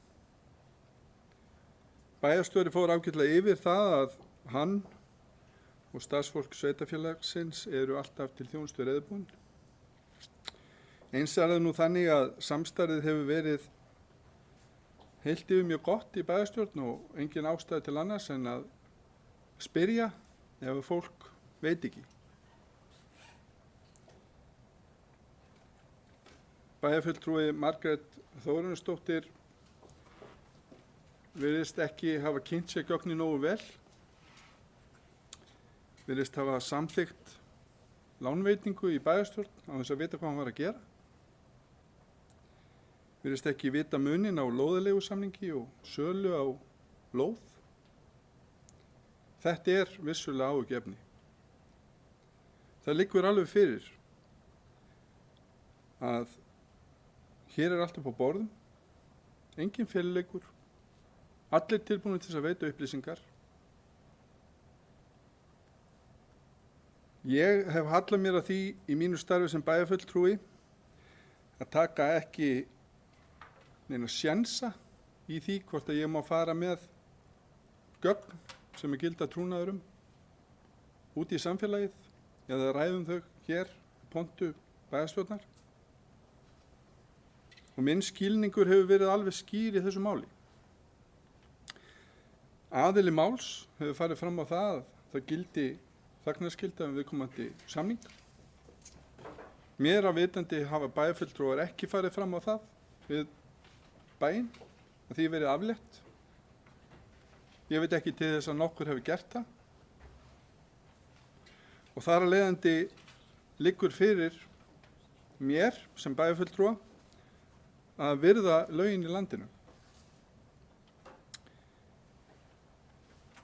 Ég ætla ekki að taka sensin á því að rjúfa þann trúnað og giska svo bara á hvernig hlutinir fara. Ég hræddur að fáir myndu vilja eiga viðskipti á þeim forsendum. Það vissulega rétt að þessi umræða heilt yfir hefur verið málefnileg. Það ber að þakka. Og ég segi heilt yfir. Það eðlilegt að bæjarfulltrúar og þeir sem að taka þátt í stjórnmálum leiðrétti misskilning sem að fram farið með í fjölmiðlum eða á öðrum vettvangi. Það eðlilegt að fara fram á það. Það kemur á óvart að fólk skuli ekki sjá sóma sinn í því að biðjast afsökunar þegar farið hefur verið fram með rangar fullyrðingar. Sjálfur hef ég gert það hér í pontu og skammast mín ekkert fyrir það. Það mannlegt.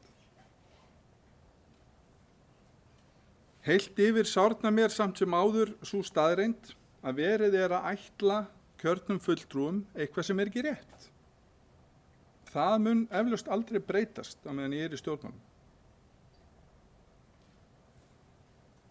Vinur minn og kunningi sem að var nú nefndur hér í byrjun fundar og á þann heiður að hafa setið manna lengst í bæjarstjórn Reykjanesbæjar, sagði einu sinni við mig í spjalli fyrir margt löngu síðan þegar herjað var á hann á mjög ómálefnalegan hátt og hann væri komið með þykkan skráp. Ég man vel eftir því að hann bognaði samt sem áður við mjög ómálefnalega umræðu út í samfélaginu. Ég held að það sé ekki stjórnmálunum til framdráttar. Ég sagði hér í fyrir ræðu minni að við þyrftum öll að horfa í eigin barm. Ég get ekki borið ábyrgð á því hvort að aðrir geri það, en ég ætla að gera það. Þegar rætt sölu á vegum sveitarfélagsins skiptir jú máli að staðreyndirnar séu á hreinu. Það skiptir máli að hér er verið að tala sölu og einkahlutafélagi, ekki á fasteign. Það skiptir máli að þarna var leigusamninga að ræða.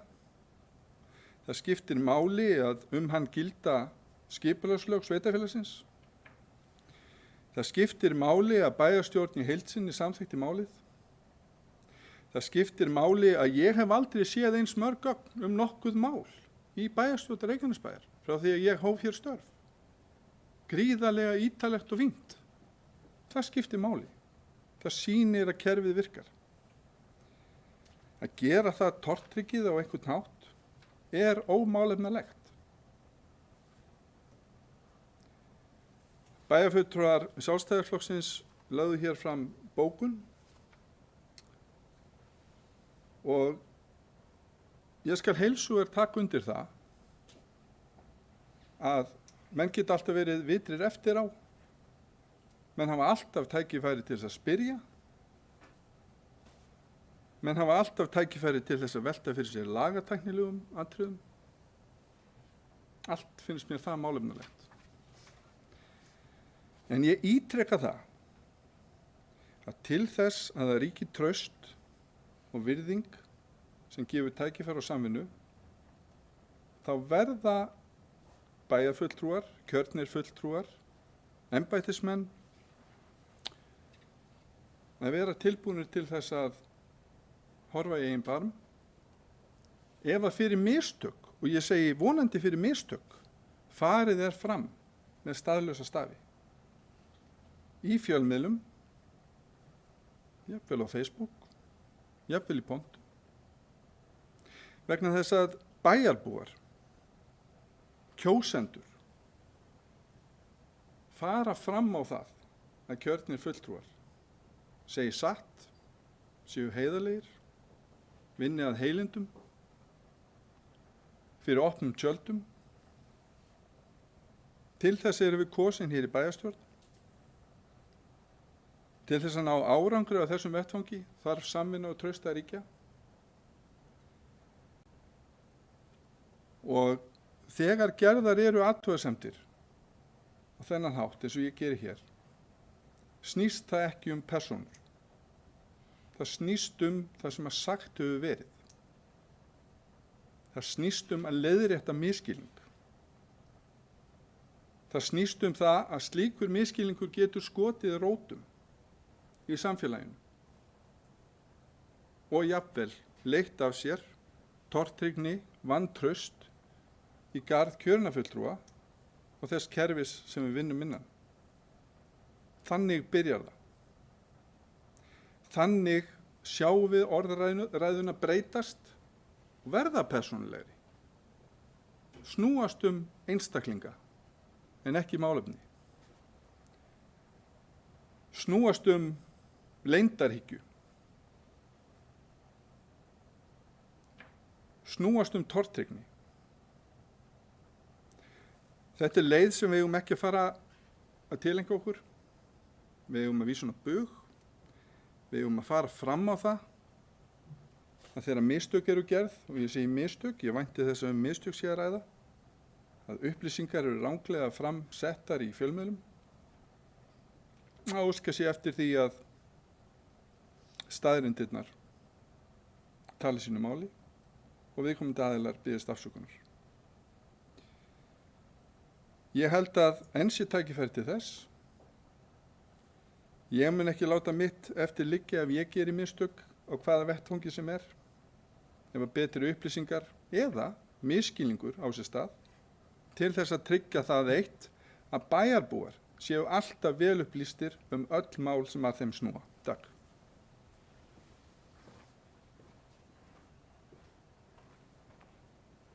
Margrét Sanders, gerðu svo vel.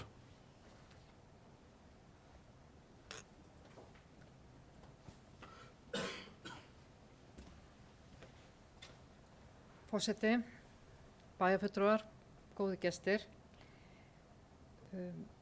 Í ræðu minni áðan þá nefndi ég sérstaklega að mér fyndist sérstakt að við færum að karpa lagalega og eina sem við nefndum í bókunni var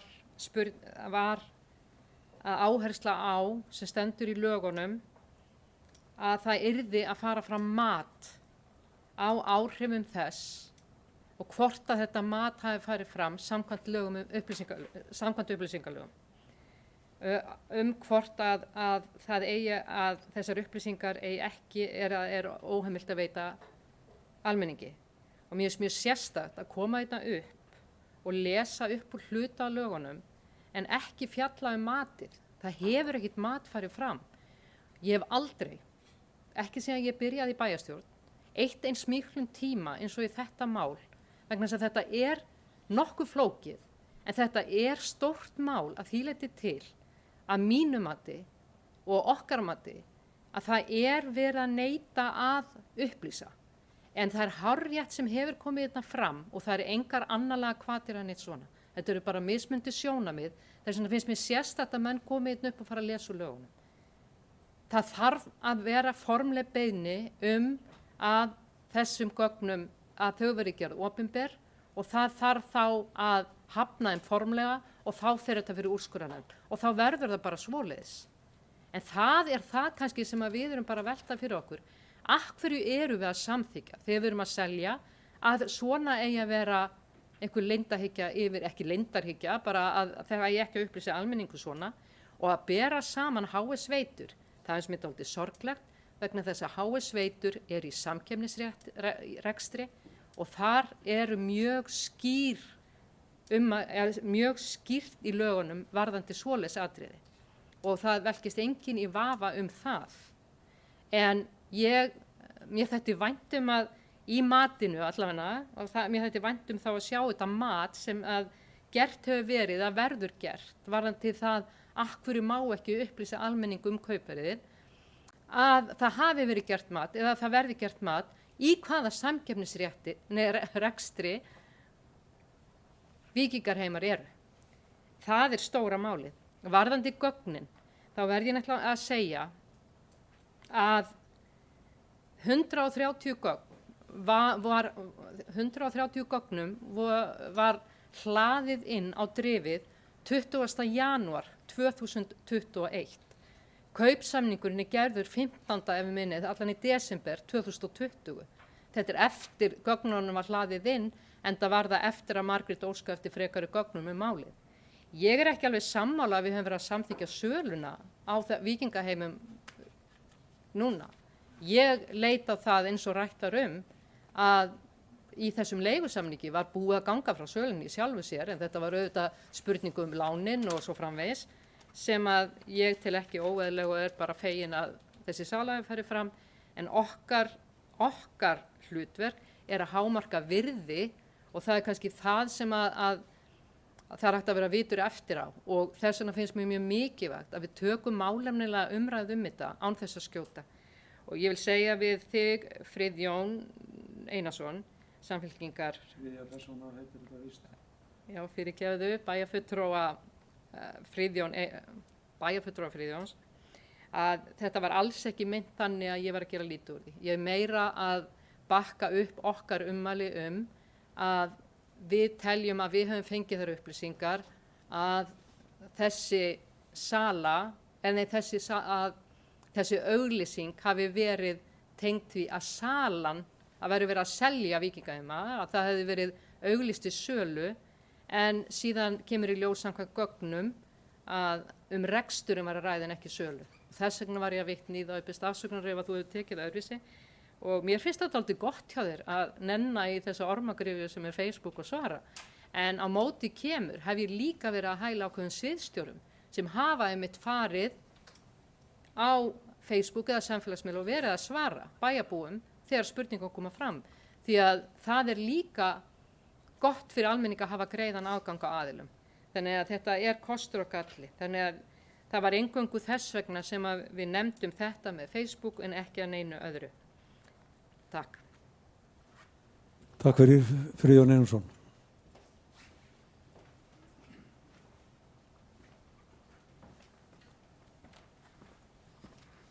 Forseti, ágætu bæjarfulltrúar, takk fyrir að leyfa mér að koma aftur upp. Ég ætla nú þakka fyrir þessa umræðu, hún er löng og ströng. Ég vil bara segja það að frá byrjun, frá því að ég kom inn í bæjarstjórn Reykjanesbæjar 2010 og þá hef ég reynt að fyrst og fremst að vinna að hagsmunum Reykjanesbæjar, númer 1, 2 og 3 og þess vegna lagði ég fram tillögu 2012 að selja Víkingaheima sem því miður var hafnað, sem gerði það að verkum að tapið okkar jókst verulega um 10 ekki 100 milljóna frá þeim tíma. Þegar aftur á móti þessu umræða fór fram á sínu tíma að selja, að finna einhvern samstarfsaðila, að þá var ég mjög glaður yfir því að menn voru sátti við þá niðurstöðu sem þar kom fram. Og eins og hér kom fram þá eru ennþá nokkri hérna í bæjarstjórn sem samþykktu þann gjörning. Þannig að þetta er sem sagt tvisvar í bæjarráði, 4 sinnum í bæjarráði og tvisvar í bæjarstjórn sem við höfum samþykkt þessa sölu. Aldrei á þessum tímapunkti á þessu langa tíma hefur verið einhver umræða það og ekki heldur þegar við samþykktum þennan gjörning hérna í desember komu fram einhverja spurningar eða efasemdir frá bæjarfulltrúum á þeim tíma. Það kemur aðeins eftir á og það er kannski eitthvað sem er umhugsunarvert af hverju við eða bæjarfulltrúar einhverjir hver sem skuli ekki hafa spurt einhverja spurninga á þeim tíma, hvort sem það er minni eða meirihluti. En þegar að bæjarstjórn öll sömul samþykkir gjörning eins og við gerðum, við erum öll saman í að samþykja þetta. Þetta er ekki þannig að einhver sitji hjá og greiði atkvæði gegn, við vorum öll sammála að gera þetta og menn samþykkt þetta. Þá finnst mér stundum aldrei sérstakt að koma eftir á með efasemdir allt saman eftir að menn hafa samþykkt gjörningin. Og svo vil ég líka nefna það að því að ég er nú ekki lögfræðingur og ætla ekki að fara út í lagaflækju með það, en mér finnst að gleymast hérna í þessari umræðu, það er ekki að Reykjanesbær neitar að leggja fram þessi gögn, heldur er það vegna þess að kaupandinn óskar eftir því. Hann óskar eftir trúnaði þetta mál og það er þess vegna sem við verðum við því. Mér finnst það dálítið mikilvægt og þessi ákvörðun er ekki tekin í einhverju fljótræði að segja nei, af því að þetta höfum við gert núna síðan upplýsingalögin voru svona sterk og það er sérstaklega vegna Ásbjörns fyrrverandi lögmanns heitins, hans ráðgjöf í þessu máli sem við erum að vinna ennþá eftir og hefur síðan verið staðfest það mat núverandi bæjarlögmanns að við höldum okkur við það. Það er það sem er aldrei mikilvægt, þetta er ekki eitthvað ákvörðun sem við erum að taka bara hlaupandi 1, 2 og 3. Þetta er eitthvað sem við erum gert áður og við höfum ekki séð ástæðu til að breyta því. Ég vil bara það komi fram.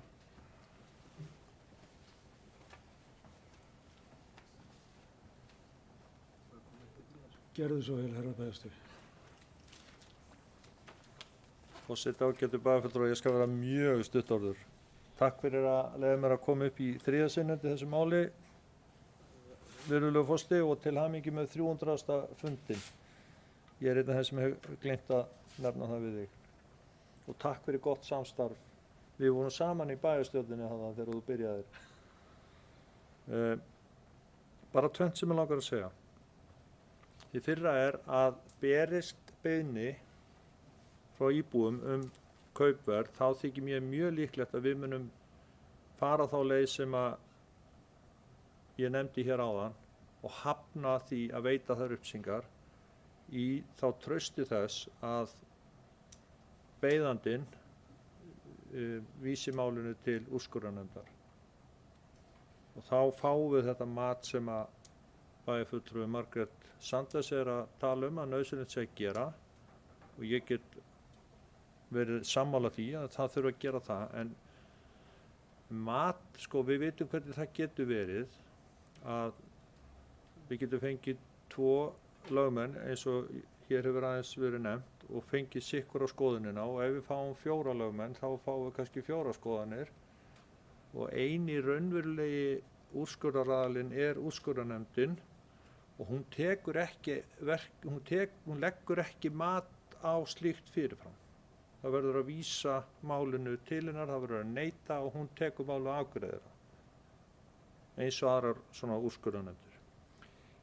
Hitt sem að mig langar að nefna að þegar auglýsingi var sett fram á sínu tíma, þá vissum við ekkert hvort að einhver staðar þarna úti væri kaupandi eða leigjandi eða hvað. Þess vegna var orðalagið svona: óskum eftir áhugasömum aðilum og fjársterkum rekstur safnsins. Þessi aðili sem að nú hefur eignast safnið, það var í raun að hans frumkvæði sem að kaupkrafan eða kauprétturinn var settur inn í samningin, af því að hann sagði einfaldlega: ég myndi vilja fá að prófa að reka þetta í einhver ár og ég mun leggja í það blóð, svit og tár og peninga í auglýsingar og allt það,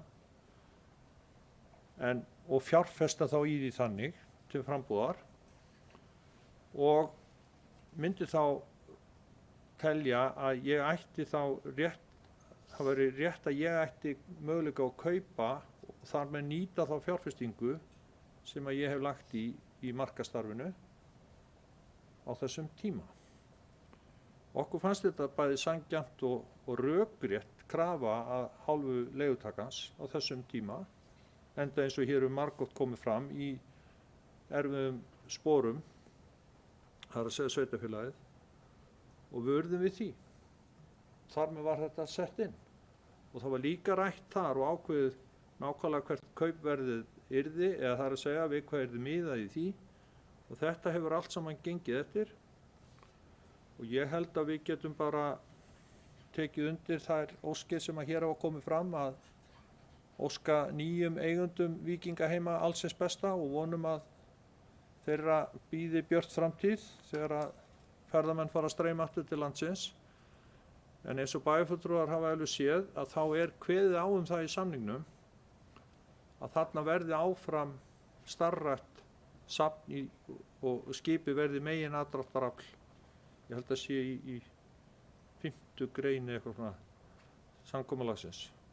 Svo ætla ég ekki að vísa meiri í þetta samkomulag. En það er ekki kostur, eins og einhverju hafa haldið fram, að bara gjörbylta skipulagsmálum, ákveða að þarna verði eitthvað allt annað í framtíðinni og svona að verði einhver kollsteypa í því.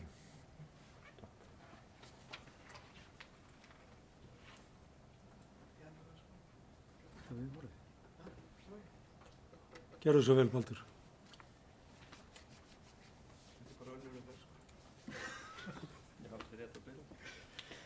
Já, virðulegi forseti, bæjarfulltrúi, það er bara smáatriði að því að sem sagt, umræðan verður oft mjög steikt hérna og margar döðlukökur koma upp út úr skápunum. Þetta kemur mjög oft fyrir að sko, við erum að ræða eitthvað gjörning, eitthvað sem að við samþyktum annarkvort í bæjarráði eða bæjarstjórn, og eftir á kemur eitthvað upp. Það koma spurningar fram frá bæjarbúum, eins og ég var að lýsa áðan, sko. Þetta er ekki eitthvað sjálfsbrotti hjá okkur að vera með leiðindi. Það eru spurningar þarna úti sem fólk er að leita svara við.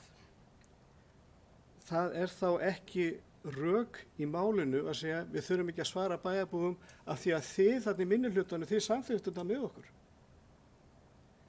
Ég bara þá vitna í þessi Friðjón að segja sko, af hverju sögðu þið ekkert þá?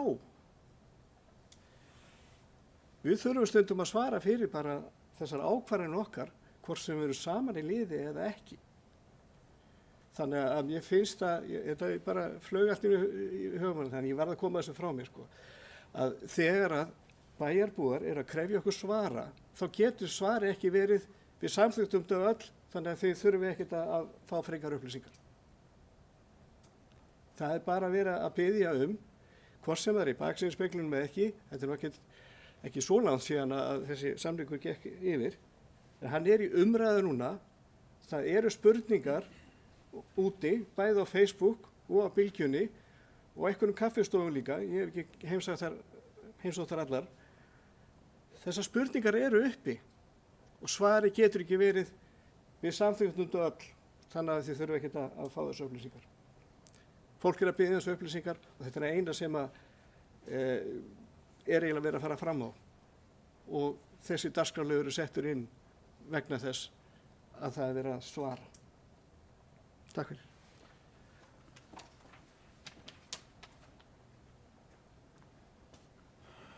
Takk fyrir þetta, Baldur.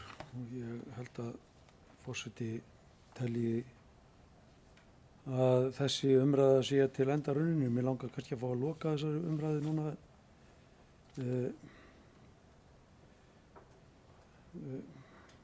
Það er rétt, það er var greinilega mikil þörf fyrir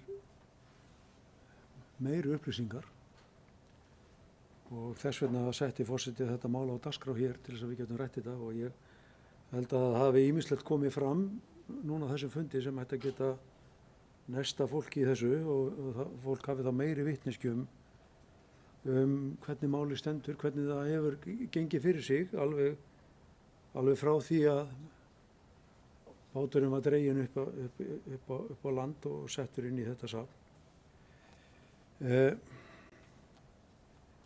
Það er alveg rétt sem að Margrét Sandri segir, við vorum ekki að samþykkja söluna núna, nei, við samþykktum hana 2015.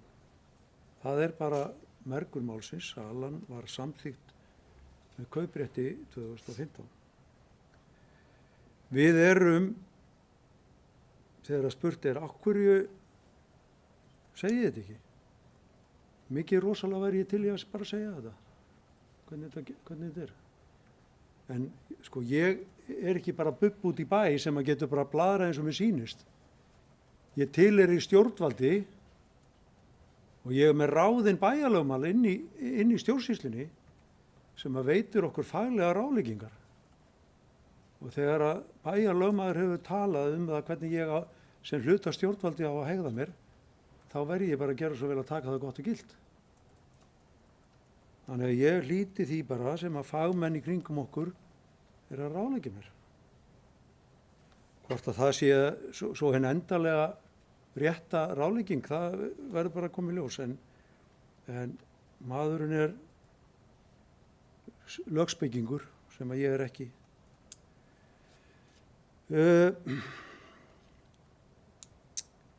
Margrét Þórarinsdóttir sagði hér að þetta væri lélegur díll 2015.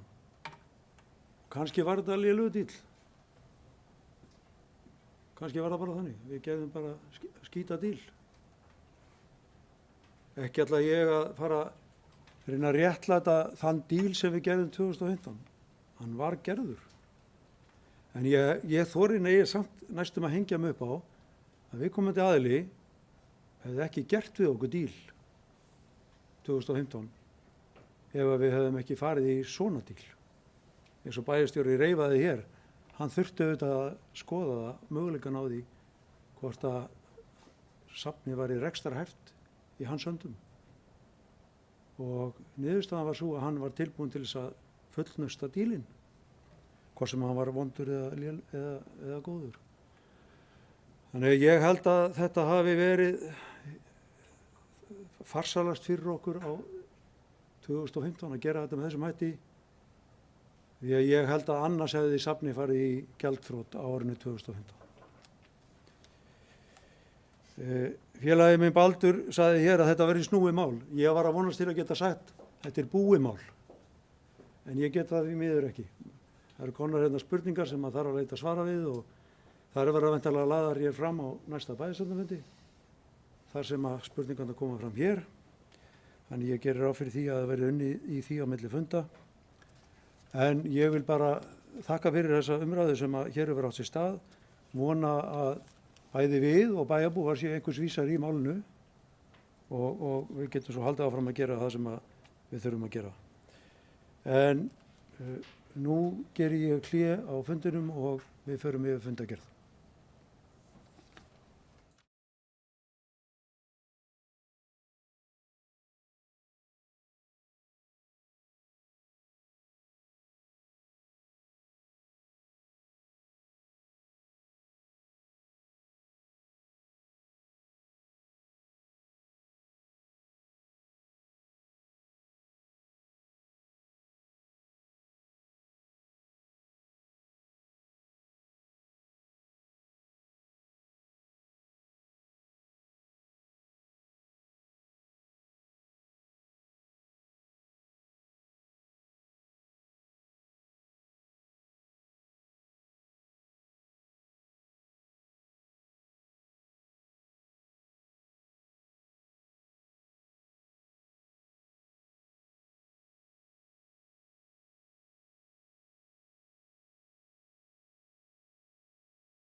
604. fundur bæjarstjórnar Reykjanesbæjar haldinn í Merkinesi Hljómahöll 2. febrúar 2021 kl. 17.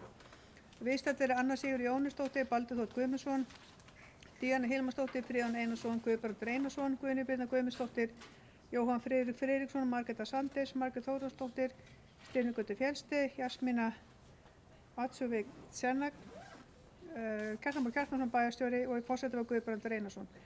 Fyrsta máli fundargerð bæjarráðs var 21. og 28. janúar 2020. Í upphafi fundar afhenti Guðný Birna Guðmundsdóttir, fyrsti varaforseti bæjarstjórnar, Guðbrandi Einarssyni forseta bæjarstjórnar, blóm í tilefni af setu á 300 bæjarstjórnarfundum.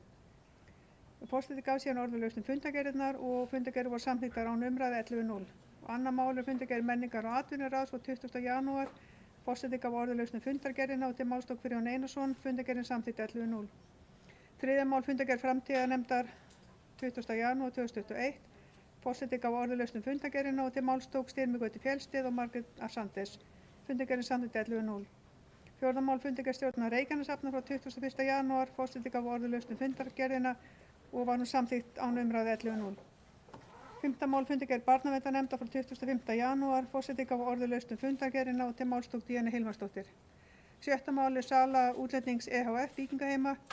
Til málstokk Guðbrandur Einarsson að lagði fram eftirfarandi bæjarfulltrúa meirihlutans, Samfylkingar, Framsóknarflokks og Beinna leiðar og með leyfi forseta mun ég ekki lesa bókunina en hún barst rafrænt.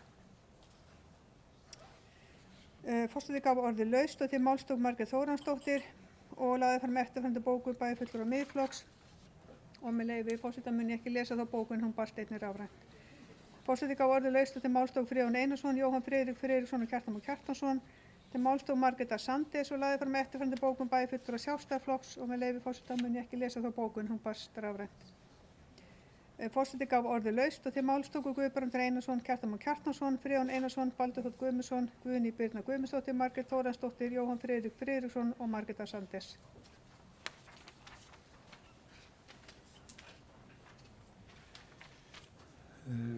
Þeir sem samþykkja fundargerðirnar eru beðin að gefa merki. Hún samþykkt 11:0 og við munum skrifa undir þessa fundargerð rafrænt eins og við höfum áður gert og munum gera á meðan að þetta ástand varir, en forseti segir 604. fundi bæjarstjórnar Reykjanesbæjar hér með slitið.